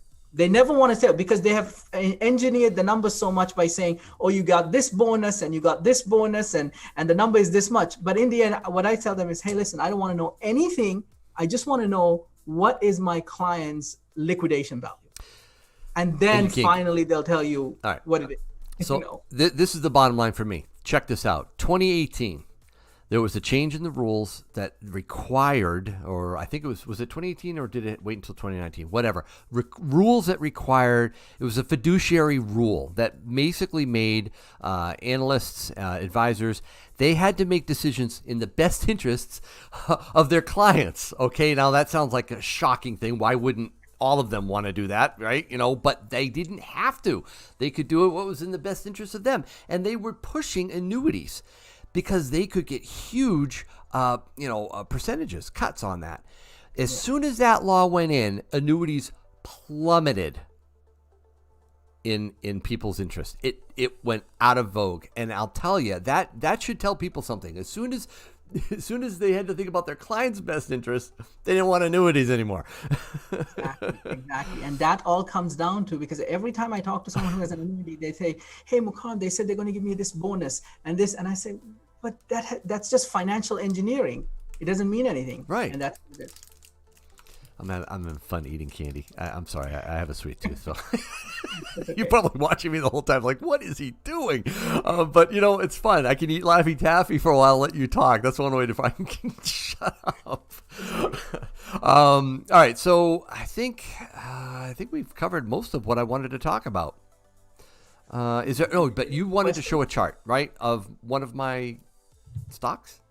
Yeah, I wanted to just go over this particular chart, like a couple charts, like you sent me AG as something you're looking at. Now you can see how on First Majestic Silver again that you took out these descending tops and you had this big run up, but this stock was showing you even a few days before that it wanted to go up, and that's what's nice about knowing candlesticks, is that at this point this is what we call a kind of like a inverted hammer, and an inverted hammer. Yeah, I know. Okay. Or a hammer candle. This is right here. It's called a hammer candle. An inverted hammer is on the top, or that'll tell us that the market wants to go up because the buying pressure was high. And that was a few days before this big run up today. Here's what's also interesting is when you sent me like the stock that Barrick Gold, like Buffett Gold. Barrick Gold, right. I was in before he was. $29. It's at $29. Yes. This is what I meant by, if you have a certain amount of funds instead of going with a junior miner, buy a stock that $500 million was put into by Buffett. It makes sense. Right. You sent me this, and I like the chart on this. So if you go to, for example, a monthly chart, here's why I like this, because it shows you that the high was at $50. So you can double from where it is now, 50 plus.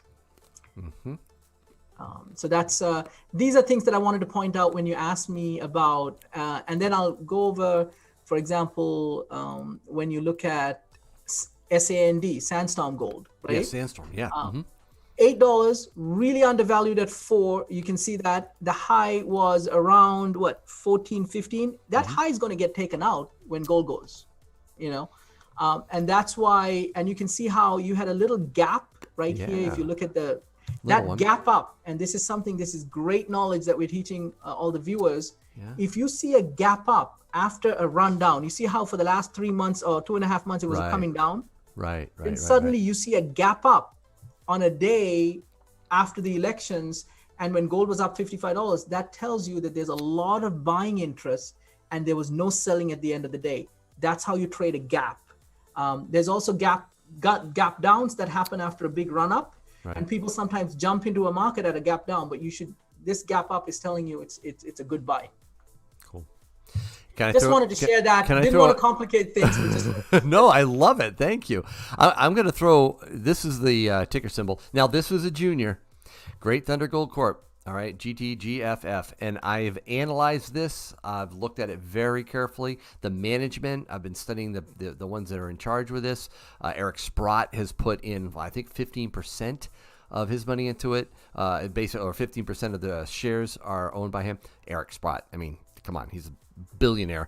So I was like, okay, and I checked out the locations up in Quebec and the veins that they're on and all that. I'd be curious to know from just a technical standpoint, not all the other stuff that I do to try to analyze what's good. From a technical standpoint, what does the chart show for that one? If you can bring it up, I know I'm putting you on the spot. I don't know how fast you could do this. I put it up. I already got the symbol in. Great Thunder Gold Corp. Okay, yeah. So first thing, GTGFF is traded on the OTC, which I know it is. Yeah. OTC. Yep. OTC. So for example, right now we're looking at Sandstorm. Okay. Yes. And the reason I'm showing you this is I want everyone to kind of focus in on the continuous nature of this chart and how the chart looks very smooth. Okay. And that's a weird word to use when you're looking at charts, but this is a very smooth, clean chart. Okay. Yes. Not choppy. Not choppy. Barrick Gold, same thing, kind of smooth, clean chart, except for this one area, there was one gap down choppy. And a gap up. Yep, that's choppy. Now, let me change this to Gold Thunder, and you can see the difference. Yes, you can. Okay? This is very speculative, isn't it? That's the issue I have with markets. Like, not saying that you can't trade it, right? But you can't look at this as a trending stock that you can hold on to and make a large amount from. You have to know how to trade a micro cap, and now how to trade a micro cap inside of an OTC. And one of the best insights I can give you is if you see a chart like this is what we call island tops and island bottoms. Island tops and island bottoms, because it's like you're on an island, right? So when you go up, suddenly there's a lot of white space. Then if you come down, you're on an island, there's a lot of white space. Island tops, island bottoms. How do you trade that market? If you see a big run up inside of a day, you get in and get out. That's it. Oh, I see what you're saying. Okay. Like, for example, you might see 44 cents to 55 cents in a day or two. That's when you get out. You put a large amount in, which is not a lot. You want to buy 10,000 shares of it. Very, very little money. Very little. I know, right? And then it can go up 25 cents. You get out. That's why they're volatile. But don't bring the same way you trade SAND. You trade this differently. To GTGFF. Yeah.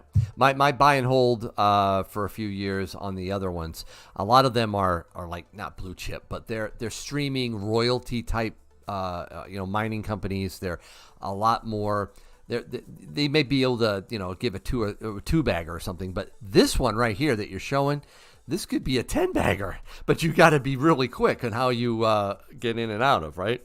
Exactly. So you have to learn how to trade a micro cap inside of an OTC. Not saying you can't make money, but that, because some people complain, hey, I did this, but I lost money. I did this. But then when I analyze it, like in Bullionite, that's what I do. We do trade coaching sessions.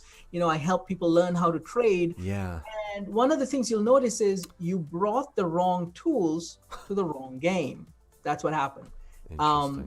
You came in to fight a battle in a different place. So don't trade a micro cap like a macro cap, and know the time periods, and those are things we can help. Yes, I appreciate that. The thing about your company, Blackstone, and you in particular, especially with Bullionite, which is really about teaching people, because you're a teacher. You really love explaining how people should look at opportunities and how best to trade them, but you build the relationships with people. And I can tell, because you took a lot of time with me. You've taken a lot of time with other people in our community, and I really appreciate that. Without a dime. I mean, they just basically want to talk to you, and you give them that time. So you're building relationships. You get precious metals, which I cannot stress enough, folks. I won't name the advisors, but I've talked to several, and other.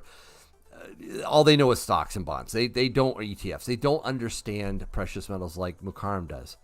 And just the personalized market analysis you give. This stuff right here. It's great. It's awesome. I love it. So thank you. Thank you. You're doing great. So I could ask you a bazillion questions. I know there's other questions in here. Guys, if you are interested in talking to Mukarram, I'm going to stick his info right in there. And I'm not only going to stick his, I'm going to stick your executive assistant, right? Because you'd like to. Yeah, she gets in touch with them as well, because sometimes if I'm trading or if I'm on the phone, it's hard to reach someone fast. So Nicole is my executive assistant. So you can give her my information. So I threw that in there, your direct line, your email. There's Nicole's. Guys, this will be in the description of the video too. And you really do need to check him out. He's great. Thank you for the time, man. I appreciate you doing this. Thank you, Yankee. Really appreciate everything. And again, thank you everyone for joining and being patient. I hope I was able to answer the questions as best as I can. And again, if something else comes up and you need some answers, please get in touch with me through Yankee. Okay? All right. Yeah. Let me know and I can hook you up. All right, guy. Take care, man. Have a good one. Thank you. Bye-bye now. And don't everybody go, because we're not done yet. No, we got some stuff to give away. Like this. I don't know how I miscalculated. I ended up with an extra Benji. What can I say? This is the box right over here. This thing is heavy. Oh, I'm filling my guardhouse box of halves. And I did make sure I am one over for this. So I'm going to give this away. Right now, guys. So get ready. I'm going to do this. I'm going to do this with an audio. GAW, if you will. Thanks, Talking Bullion. Nice box, huh? Talking Bullion is in the house. Okay, guys, let's backtrack a minute here. I got to give credit where credit's due. TB, you are the man. Talking Bullion gave me this guardhouse box, what, last year? Dude, last year I think you gave it to me. Now, you didn't give it to me with the silver in it. You're not that nuts. But you gave it to me with some empty tubes, right? And my arm's getting heavy. This is hurting. I got to put it down. Oh, but that was really generous of you, man. Thank you so much for doing that. If you're interested in actually of where to get the box itself, there's a link in the description of this live stream, all my videos. There's a link in there for a guardhouse box, right? So you can go to Amazon, click that, and we'll bring you right there. And yeah, that's it's a nice box. I appreciate it from you, TB. Thank you so much. It sure is heavy. Have you filled one of these? You filled a $50 guardhouse box, right, man? You must have. You probably filled quarters and dimes, and maybe even silver dollars. I don't know, man. You're amazing. What percent does everyone buy online or in person? I would say a good 80% is in person at my LCS MO. Just one? You did one? Good for you. I'm not, but hey, that's a great accomplishment. So yeah, let's no more further ado. I got to give this away. A Benji, 1960. Yeah, it's a pretty good shape. It's not slick. Very nice. So get ready. So this one is for those who, I mean, you have a shot at this because I'm going to give increasing hints, but if you watched my videos in the last couple of weeks, you know something at the very, very end of my video. What word did I tell people to remember? It was a very beautiful ending of one of my videos.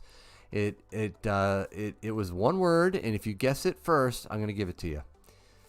Yeah, it was foliage. Tex, you got it. Yes, there. Yeah, Phil. Yeah. I didn't write it down, but Tex Coin, you are absolutely right. It was foliage.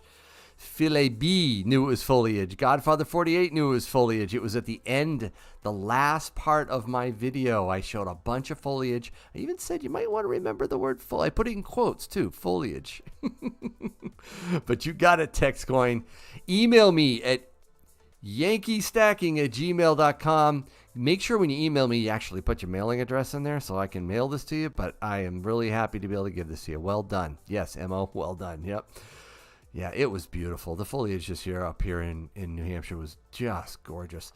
So anyway, I'll put that over here, and I will write down on a piece of paper the winner, Tex Coin. I think you've won something on my show before, Tex Coin. But send me your mailing just in case. Tex Coin. Benji. That right here. Awesome. We have something else to give away soon too. It's in this one comes from our sponsor, JCS Gold. If you have not checked out JCS Gold, somebody said, who was it that said, do you buy your silver in person or online? Online, definitely check out jcsgold.com. Tell you, Chris Luck is amazing. Their website is cool. I'm going to actually bring it up right now. You'll see this is their I just love this. This is their buy sell board, if you will, that tells you exactly how much they'll spend on your metals if you want to sell it, how much it costs. They have all kinds of gold and silver you can get. I love that. They got a whole bag of 50 face right here. Check them out. And if you're interested in buying, don't forget on the checkout, there's a code, Yankee. Put that in. If you buy anything over $50, it's free shipping. No matter what it is, it's free shipping with that code, Yankee. So anyways, I literally bought gold from JCS Gold. Fiat, that's awesome. That's great. Was it a good experience? Because I know I talked to Chris and I've asked him how often is the code used, and he's saying it is used a lot. People are taking advantage of it, and that makes me feel good. So was it a good experience for you, Fiat? I did not know you bought gold from them. That is fantastic. All right, Fiat, what did you get? Yeah, what did you get? Is it free shipping when Yankee code for order is 50? Yes, it is. Man, I didn't hear what it was. I'm still looking for you, Fiat. You got to tell me. You got to tell all of us. What did you get? All right. So we're gonna reach in here into the grab bag. It was on their eBay site. Okay, cool. Yes, a good experience, and it was a 1/10 Cougaran. All right. Do you see any value in the U.S. Mint metal, silver or gold, offered on 9/11? I'm not a big. Are you talking about the commemoratives? I'm not a big commemorative guy, but silver is silver, right? Or gold is gold. Want to see what this is? We're gonna give this away. Ooh. Ooh, is this a trade dollar? Wait a minute. A-mark. Oh, this is an A-mark trade dollar style, I think. I love this. 1983. Oh, that's gorgeous. Again, from JCS Gold, our sponsor. Shiny, older, round from 83. I know, right? That is really cool. Actually, I want to see, because sometimes the plastic shows some lines that might not be there on the coin itself. Yeah, just a slight bit. That is really in good shape. Wow. 1 ounce. Foliage. Foliage, says Fiat. Yes, no, you're a little late. We're not going to do that one. But we will be giving this away, courtesy of JCS Gold. Very nice. That's coming up, guys. I want to open this, and you guys are going to let me. Okay, let's see what this is. It was in my P.O. box. I haven't been over to my P.O. box lately. I got to get out there. I think there's some more stuff there for me. What is in here? Ooh, stickers from Borderland Stacker. Oh, nice. Borderland. Oh, he gave me 2. Tell you what, Borderland Stacker, I am going to include this in one of our giveaways. Man, I'm going to include it in this one right here. So not only do you have a shot at getting this gorgeous round, you're going to get a sticker from Borderland Stacker. Look at the detail on this. That is so cool. Deep in the heart of Texas? Yeah. Very cool. I love it. That's going to go to the winner too. I'm keeping this one. Keep that one. There we go. All right. So that's going to be an upcoming giveaway. We'll do that one really soon. So what do you guys think of Mukarram? Now that he's off. All right. Did I ask some good questions? Did I give him a hard enough time? I'm not going to lick it, Fiat. Seriously. What do you think? Say, tell me what you think right there in the chat. Did you like the series of questions? Did you want to hear more maybe on IRAs or mining stocks? Did you like the charts? I really want to get your feedback, guys. And he does too, by the way. Okay, great. Good examples. Good. Minnesota Joe, thank you. Great guy. Yes, you kind of agree. Me, since you pronounced my last name correct. Did I say it right, Judy? Judy Barbera. Okay, Judy Barbera. Good. I missed it, but plan to rewatch. Thank you, Fiat. It's great.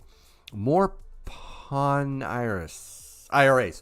More on IRAs. Okay. That's his specialty, but he does a lot. Mining stock. Okay, Steve Woods. All right. Mining stocks. I like it. He explains things well. Ratstack. He takes his time with people. That's the other thing. I loved it, said Audrey. Good. Thought it was a great interview. Very knowledgeable guy. Good. How much candy do you... What sugar company you invested in? I like the candy. I don't have many vices. Sterling, stop it. Visual. So I like the... Okay, yeah, I am too, right? He is smart. Yeah, but he's not like some... I don't want to say this. I've tried to watch some other channels, technical channels, right? And sometimes I feel they assume you already know half the stuff, and I don't. So I really appreciate that Mukarram slows down, explains his terms, and goes through it in a pace that I like. I like listening to his accent. Like the candle explanation. Yes, I find it hard to get more info on 401k with an eye towards PM. Amen, Mo. Totally get that. I won't mention who, but I've talked to several James financial advisors. They don't understand precious metals, it seems. They just look at you, especially if some of them are young. They go, why wouldn't you want to be in the stock? What's wrong with you? Gold? Silver? What are you talking about? Very frustrating. Gotta love it. I like charts. All right, cool. You guys, speaking of silver and precious metals, what do you make of this?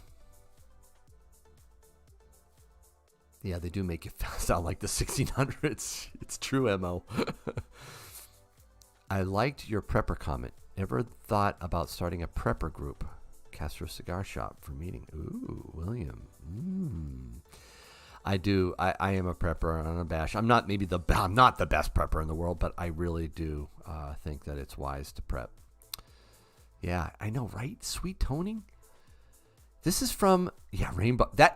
Good point. I never thought of that, Rocky Mountain Bear. It is literally a rainbow trout. Oh, it is a pretty patina. I mean, if you like patina, I actually wonder just how well this would clean up. Did I really say that? I have a great method to take away toning. This could go really shiny. I don't know if Tim would get upset, but he's consigned it to me, guys. I didn't buy this. He handed it to me and said, tell you what, Yankee, Tim said this. He said, find out if the community is interested in this. So I got 118 in here, and I think, don't do it. I know, I'm not bad, Sterling. Come on. I like this. I like that. I like the shine. I like the mirror. I like whatever. You know me. But this is unique. I don't think I've ever seen this much orange or it's not orange. What is that? What is that color? It is like orange and blues and purples. I'm not used to that. I don't know. What will happen to Yankee? Keep like it is. Oh, it's easy. All right, fine. If you want to save it, you guys are going to have a shot at it right now because I want to do a quick auction. I'm going to start this. And again, this goes to Tim, guys, who, by the way, I just talked to today. He's doing better. He's still on the medications from his surgery. He says he's recuperating well. I told him to keep resting. I don't want him to go anywhere and quit his shop. So he is doing better. Just want to let you know that from the surgery. But let's start this at $30, guys. If you want in on this coin, I'm going to start it at 30. Right there. Right there. Anybody interested in it? If no one's interested in this coin, I won't mail it to you.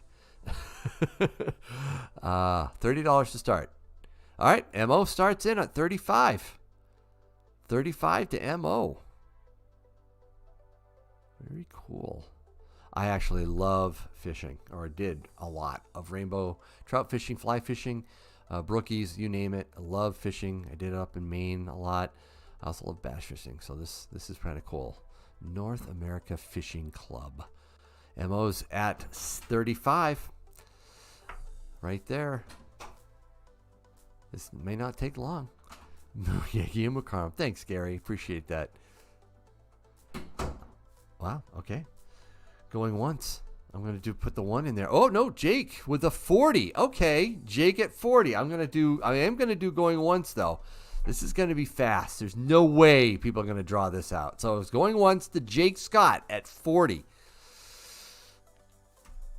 Going twice. Oh, no. MO comes back with 41. Okay. 41. 41 going once. Yankee Mukarram 2024 vote now. No, Sean. Heck no. 42. The answer to everything says Jake Scott. Man. All right. So we're at 42. Do I hear any higher than 42 for this? Let me flip it over one more time. You can see the reverse.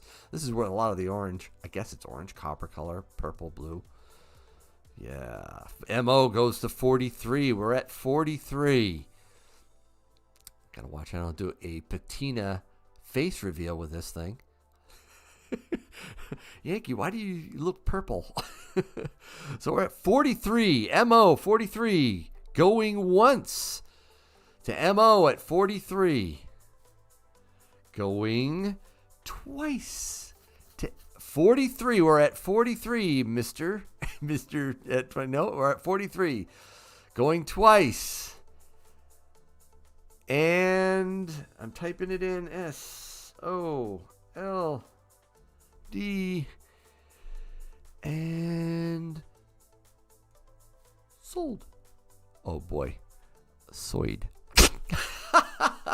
Well, Sterling, you wait till the sold to come in to throw 99. You lose, buddy boy. You had your chance. This goes to to MO for $43. He waits for the soid to show up, and then he throws 99. Well, it's easy. You can put $1 million right now. No, not betting against myself.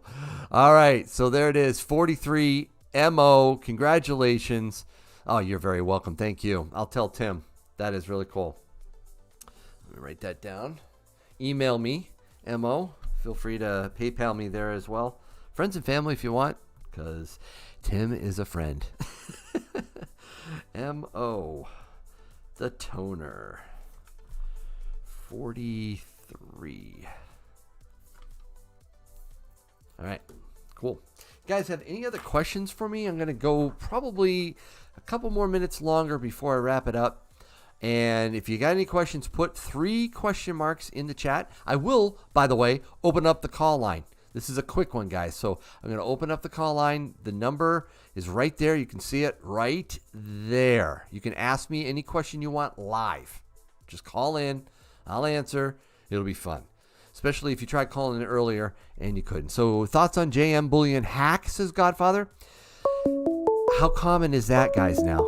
It's happening all over. Keep changing your passwords. If they get your credit card, if they get your credit card, you're probably going to get contacted by your credit card company, and most credit cards are all going to cover whatever is used.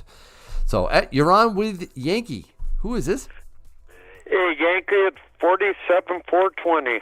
Hey, how are you, 47420? You were in early. You were in before I even started live streaming tonight. Oh, yeah, I tend not to have much of a life, so. Oh, great. What can I do for you? Well, anyway, I don't really have that much of a question, okay. But I am seeing a user in the chat that's asking about thoughts on the JM Bullion hack. Right. So I just wanted to throw this out to our community so they can make their own decisions. I did threaten to close my JM Bullion account because it took them 4 months to notify us of this. Oh, it's true. And in return, they offered me a $50 coupon to keep my account open. So I just wanted to throw that out to the members of our community so they can make their own decisions on it. That's phenomenal. So did you keep your account open because of that offer? I have not accepted or declined their offer. Interesting. At this moment. Yeah, I don't appreciate it either, 47, when they know there was a breach and they don't tell their customers right away. Yeah. That was a long delay, and I don't appreciate it. Very, very. And they basically, do we know how many credit card numbers or informations were stolen? Did they give the specifics? One of the emails I had was basically just the same thing as their official statement. Only certain numbers were stolen, but they weren't unable to, or they were not able to guarantee me that my checking account that I have linked to my JM Bullion account was safe. That's a good point. That's a good point. Dude, I do that. I have used JM Bullion and I've used eCheck, basically, right? Yep. Oh, Babs says wait a minute. 47420. Babs said that her credit card was hacked because of JM Bullion. My credit card company notified her right away. 3 times it was hacked. Yep, 3 times. I'm actually reading that right now. Babs, oh, man, I'm sorry about that one, Babs. I'm more concerned about now that you mention it, I might delink it because I don't, that e-check, that is a little bit of concern. Credit cards, that's the risk that credit card companies take. They will cover those hacked expenses. They'll send you a new card. That's why one of the reasons why the interest rates are so high is that's how they recoup their losses. But right. But it still bothers me, especially that JM wouldn't have been upfront like that. It happens to so many companies. Oh yeah. Thank you for that. I call that a PSA, 47420. Thank you. Public service announcement from 47420. No problem. All right, have a good one. You too, man. Thanks for calling. Hey, no problem. Yeah, my dentures are doing good. So. Oh, good. I saw that in the chat earlier. That's awesome. Yep. Take care, man. All right, have a good one.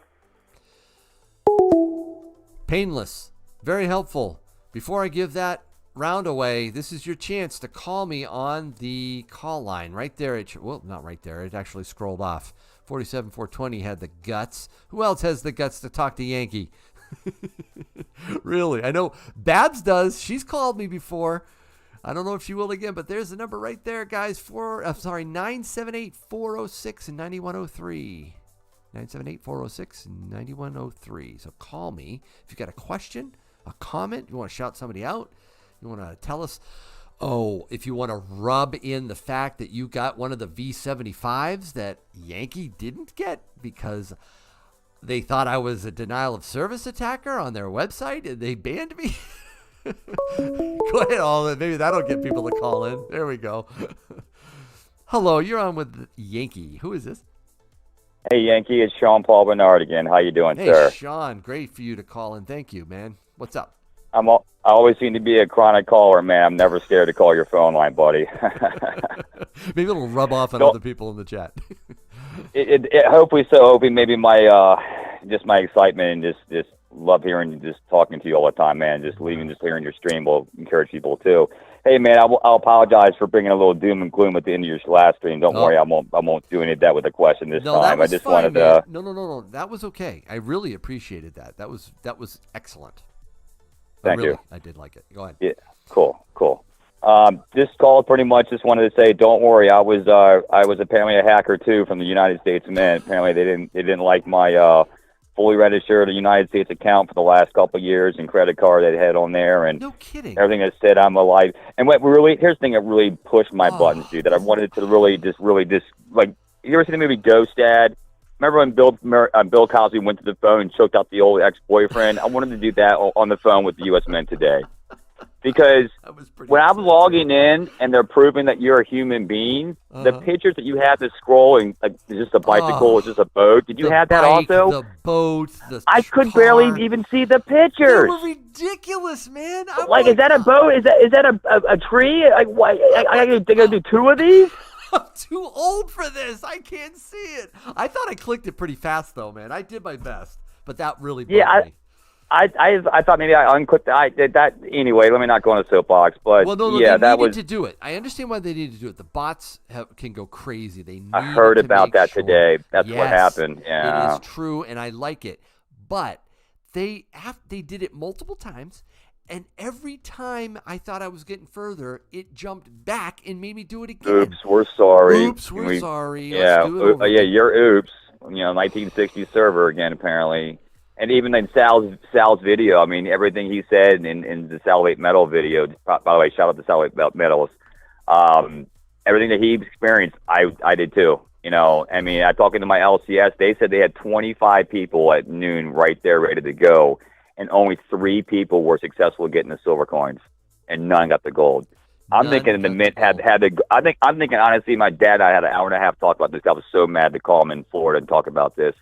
I think that the Mint had a bunch of those 1,945 gold coins already pre-designed to a bunch of like top guys that said, "Hey, we want this." You do have to wonder. You have to because how in the world did a $2,600 coin disappear within 10 seconds on the internet?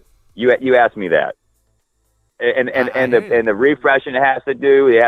Even if you have your information ready to go, dude, it was check out press. It was crashing 2 or 3 minutes before noon Eastern. I was refreshing and it was still timing out. It was like, they're not ready for it. They did not design it to handle it. And I did get it in my bag. I'm showing the picture right now because I'm a little salty.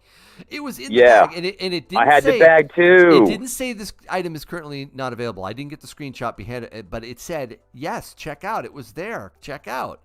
Oops. Oh, but mine said I was kicked off because apparently I had what was the word I used? Over something. I can't remember what the terminology was. That's exactly. Well, he must be a bot. Crashed so many times, I wouldn't have tried to get in so many times. and they're telling it. We didn't expect this on their Twitter page. Yes. We didn't expect this much traffic. Did you look to see what happened when you're in 2019 reverse proof with the Eagle happened? Yeah. Do you remember what happened? A few months ago? No. Go back even before that in 2019. Do you remember the Palladium proof? I got that. That was before I got into stacking, but I did hear about that when I got into it. It went nuts then too. All right, so we're just two cranky old guys. We are. I'm 42. I still feel like I'm like 85 years old over here, just Anyway, but I mean, I'm gonna get off the phone. Just wanted to say, just thank you to everybody who's in the chat room. Who's been. I've seen multiple people in multiple different channels. Thank you, Yankee, for what you. And actually, dude, I'm not gonna lie, bro. You're buying those half dollars from Tim, those big bag of veggies, and you had in the Franklins. I'm not gonna lie, bro. I got a little itch, and I went to the LCS and I bought a couple rolls myself. Man, I just had to have some. I was like, oh my god, there's so many Benjis. I was jealous. I want the bag of Benjis. Damn you, Yankee! Why did you have to do this? Oh, I'm going broke as a Yankee, but it's great. It's wealth insurance. Awesome. Protecting the future. Excellent. But hey, man, I'll let you go. Okay, May your whole weekend be A-okay. God bless you, bro, and your family. And hey, if you chance to talk to Tim at all, sounds like a guy named Sean Bernard in Maryland is praying for him, man. And I hope for a speedy recovery, buddy, okay? I appreciate that, Sean. Thanks for calling, man. Thank you, buddy. Be well, buddy. Bye. Oh, that's just fun. I love talking with you guys. Really, I enjoy the Yankee calls. that's probably one of my favorites. It really is. I love the chat. I love hearing your questions in the chat. But boy, calls are great. Do you count the square that has the 1 pixel on a? Oh, jeez. I don't want to talk anymore about the CAPTCHA. Forget it. No more. Yankee, maybe this is why 2K finally catching up to the mint 20 years later. Maybe. 3 million people attacking 2,000 coins. Totally get that, old man Jenkins. Yes.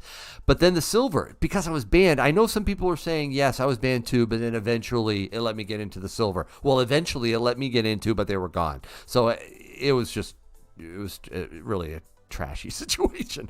But I'm going to forget about it. I really am, because I am going to buy more silver, guys. I really believe the price is going to go ballistic. $30 in 30 days. I said it. I'm standing by it, guys. I really do think it's falling into place. You saw Mukarram, if you were on the stream earlier, showing from a technical standpoint why he thinks $30, $35 is definitely doable in the short term. I think the not just the fundamental, not just the technicals, but the fundamentals, the attitudes out there, what we're going through with the political shenanigans and everything that's happening points to higher prices in gold and silver. Ooh, got another call. You're on with Yankee. Who is this? Hello? Oh. Hello? Who is this? Hello? Oh, I can barely hear you. Can you hear me now? I sure can. Can you hear? Yes, I can hear you. Oh, okay. Yankee, it's Babs. Hi, Babs. Oh, good. You called in again. Great. No, I just had a question. Sure. Okay, so my dad bought my husband a 12-gauge shotgun. Good. Wow. And he took us to the shooting range. I was too scared to shoot that because it was a little too much. Oh, it has a for kick. It me. has a really, really big kick. So you got to make sure your shoulder's ready for it. I don't blame you. Yeah. Yeah. But my dad's a retired NYPD, so he brought his what is it, like a 38 caliber like rifle? Oh yeah. Pistol rifle, and then he upgraded me to like a 357 Magnum bullet. But that was a little too much for my arm because the next day I had like a big like bruise on it. Yeah. So I was wondering, for a woman, and I live in New York, so we can only have shotguns or rifles with no more than 5 loads. What would you suggest? So the load is huge. You don't want to do buckshot. That's gonna really, really hurt. Bird shot, you really want to keep the load light. You can buy light loads for your shotgun. So do you have a shotgun right now? Oh, no. See, well, the shotgun's just going to be strictly for my husband. I'm not touching that. Oh, like a 20 gauge. Yeah, there it is in the chat right there, 20 gauge. Is that what he's No, he has a 12 gauge, okay. But I don't want a shotgun. I want to get either a 380. I really want a handgun, but I can't get that. I have to have a rifle. Well, wait a minute. Stop for a second. You can't get a handgun for legal purposes. Is that what you're saying? No, or because you can't handle it? Is your Oh no, I can handle it. New York, New York. That was a setup. That was beautiful because you can't handle it, right? No, Yankee, I can handle it. All right. I'm not messing with you, Babs. I believe you can handle it just fine. No, but you can't. No, it's you need a permit, and the laws here are very strict. Right. I totally get that. Yep. Have you thought? But go ahead. I'm sorry. I didn't you mean can to get here's a thought. It's just something that you can check out. You can get an adapter, and in fact, I used one the other day when I went shooting. That will just put in you can put a 9mm inside a shotgun. Oh, a shotgun or a rifle? Shotgun. So I don't know if your husband has. You said your husband has one. Yeah, he has a 12 gauge, and guess what the name of it is. And we had no idea that the name of the shotgun is Silver Eagle, and that's the things we collect. That's phenomenal. Yeah, I actually put an adapter. I had an adapter in a 12 gauge the other day. I went shooting, and I put a 9mm in. It was just so funny to hold that thing up and shoot it. Just like no recoil. It was like, whoa! So I didn't even have to buy a rifle for that. It was or anything, but it was kind of neat. Right. So you're looking what kind of rifle? Is that the question that you want? Well, yeah, because I can only have either a shotgun or a rifle, and I'm too scared of the shotgun. Do you have a 22? How about I don't have anything yet. My dad has a lot of guns, but I want to get one. I'm a big Ruger guy. I love the Ruger 1022s. Love them. You just put a nice little put a bunch of 22 in there. 10 of them, stick them in the bottom of your rifle. Very easy to manage. Good for plinking. Good for learning. Good technique and gun safety and all that. Everybody needs a 22. In my book, that's a standard, right, to start with, right, and then get really comfortable with what it means to go shooting and the proper use. 22. I don't know if you can get a semi in a 1022, but you just look at even a bolt action 22. Really, definitely could use one. I think you'd love it. You feel confident. You build confidence too. Yeah. Right. I just want it for home defense. I'm not doing it for for fun. So does that have enough? Oh no. Is that enough power to help stopping an intruder? A 22 caliber bullet will ruin your day, but it's not a man stopper if that's what you're looking for, right? Yeah. No, I want something a little more. Yeah. All right. Well, hey, let's ask the chat. Okay, I've given you my thoughts. What do you think Bab should pick up for a self-defense rifle, which is interesting? And it can't be any more than 5 shots, because then it's illegal to have here. You can't get the 1022. Yeah. All right. Oh, where do you live again? New York, Long Island. Oh, Long Island, huh? But we're moving, like I told you. I know. I was thinking in my mind, Babs. I was like, "What are you moving? Come on up here." What do we got here? We got a 223. Let's see. Nope, that's not gonna work. 410. 410 buckshot Rem 870 Remington. She could try a 410. No revolvers. YBB can't do a revolver. I can't have. No handgun. Yeah. Just a BB gun is good. Shotgun with rocks. All right, so the other thing is I want an American made, but they're very hard to get right now. So we're stuck with getting like the Turkish. He got a Turkish shotgun, but it shouldn't really matter if it's Turkish or American, right? So Brent's Change said you can buy a 45 caliber rifle. That's a thought. A 20 gauge shotgun is a definite possibility for you. Or just if you want something that's going to really put someone down, that's an interesting idea Brent had with a 45 caliber rifle. 16 gauge shot. Yeah, I would definitely, a 20 is good, and get some light shot shell. So I think it'd be good. A Henry lever rifle in 357 or 38, says Will W. Are you writing these down, Babs? Because you definitely want to check them out. I'm in another room right now because no problem. My husband's watching TV, but when I go back, I'm going to read it over. Yeah. But, there's some really good ideas. Google those and talk to your gun. I was going to say, when you go to your gun shop, you don't have a gun shop probably nearby, do you? We do, but it's very hard to get guns now. Oh, no kidding. I know. And at least we have ammo. At least we have, really. Yeah. All right. Well, I think there's some good suggestions in there for you, Babs. All right. Thank you, Yankee. All right. Thanks for calling. Boy, this is turning into a regular thing. I love it. Yeah. Talk to you later. I'll try. Okay. Bye-bye. Bye-bye. Oh, that was a good call. That's fun. Just get some bear traps and throw them at the intruder. Okay, MO. H, problem with long barrel is not effective, says H. Okay, she should move out of a liberal state. Yes. Oh, luckily, actually, I texted you some topic. Can you put that in the chat, Luck? I'm not handy on the texting right now. Unless you, you texted it to my call number. I'm sorry. Let's see here. If you could talk about these last 3 texts. Let me take a quick look. Talk about the fact it's possible the federal interest of Fed coin. Yes. So the question here is, can you talk about the fact that it's possible that the Fed will introduce the Fed coin and force people to turn in cash before they completely ban it? They will make it so you can't use gold or silver. Supposed to be introduced in the world on January 2021. We won't be able to buy or sell unless we use the Fed coin. What would happen to gold and silver? Well, first of all, I don't think, from what I was listening to the ECB, and when Powell spoke, it sounded to me as if they were reticent to get into a cryptocurrency or a digital currency, I should call it. So central bank digital currency, CBDC, right? CBDC.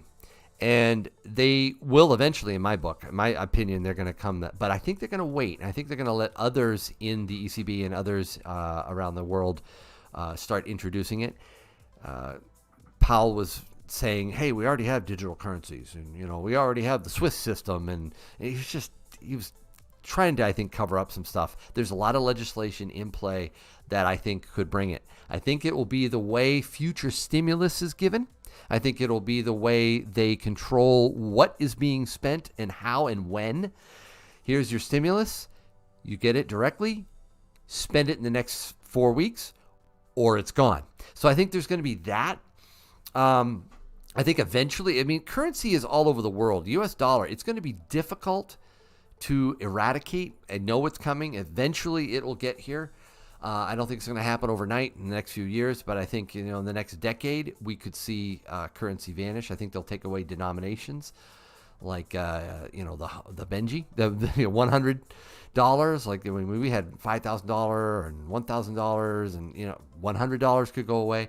Eventually, I believe cash will be the thing of the past. My children will look back on the days of cash and go, "Well, how quaint that was, Yankee," and I think they will not outright ban or confiscate gold and silver, but they might put restrictions on how it can be bartered and used. That is possible. I think the black market or gray market will appear one day, especially if we go into an SHDF scenario. Again, you can't eat your silver, you can't eat your gold, prep other things, food's more important, blah, blah, blah. I get it. But eventually, especially afterwards, I think barter of silver and gold is possible. And so that's one of the reasons why I stack it. But I don't know about this. You say introduce them to the world in January 2021.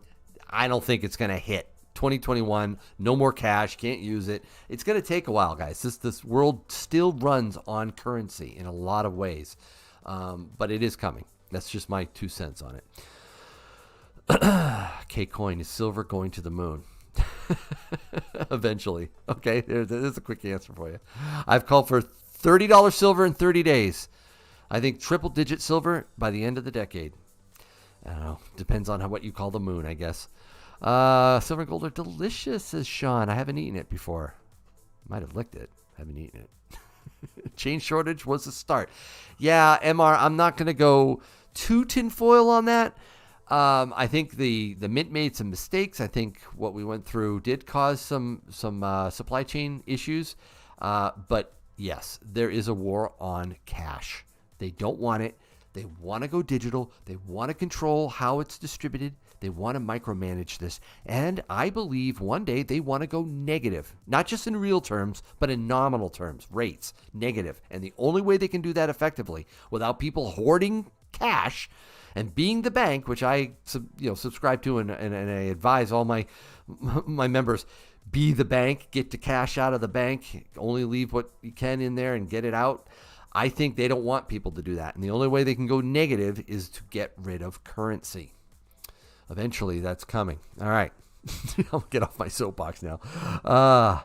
Should say, do you think silver will go back to 22 an ounce? I don't think so. I could, definitely. But I don't think, I think what Mukarram showed with his charts was very enlightening. And I think we've consolidated and we broke through what he called trend line, right? The trend line of the tops. That was very interesting when he showed that. Yankee, why should we stack Peace or Morgans rather than bullion? Well, Gunfan, by the way, I love that name, Gunfan. I think it's just the opposite. I think the question should be, why should we stack bullion instead of Peace or Morgans? Because I truly believe that Peace and Morgans, while beautiful, are not the best way to stack your silver. I think you pay a little too much for it. Now, if you're a collector stacker and you just want to be able to have a nice collection of Morgans, believe me, I'm not going to look down on you for that. I think that's phenomenal, but it's not not my way of stacking. Some wheel guns are good. You guys are still on the guns, aren't you? Helping Babs out. This is great. Did you see and hear that 20% of the current USD in circulation was created this year? Wow, what a stat. No, I hadn't. Yeah, Fiat, that's wow. Not that I'm surprised that you knew that. You are the Fiat destroyer, but man, 20%. Paying for that age. Guys, I really do think stagflation is around the corner. I think it's going to happen regardless of who wins the White House, but I do think it's going to happen faster if Biden does. Stagflation, guys, look it up. 1970s. It was a horrible time. So you definitely want to be stacking and prepping. And there's little stacks. Hi, buddy. How are you? Night. All right, man. Good night. I'm going to wrap it up anyways here, guys. Thank you so much for watching. And thank you, that 5 spot from Luck of the Irish. Thank you for that information. If FedCoin came, it said crypto will be banned. You think that could happen? All right, I will quickly answer this one. I'm not a big fan of current crypto. I'm not. I think that crypto, and I've heard this from, what's his name? Somebody else not in our community, a big name guy. I can't remember his name. He's a big gold bug, silver bug. He said that he doesn't think crypto would be outright banned and stopped, although I think technically they could do it, technologically. I think that it will be fine. You can use your crypto where you want, except for a mortgage, except for buying your groceries, except for buying a car, except for paying your rent, except for... Once they do that, crypto, Bitcoin is in trouble, folks. So don't get all excited about Bitcoin because FedCoin might come out. I think that you should be more concerned about current crypto if that happens. They don't want to give up control of our currency. All right, guys. Thank you so much for watching. This has been awesome. Really appreciate all you guys. And until next time.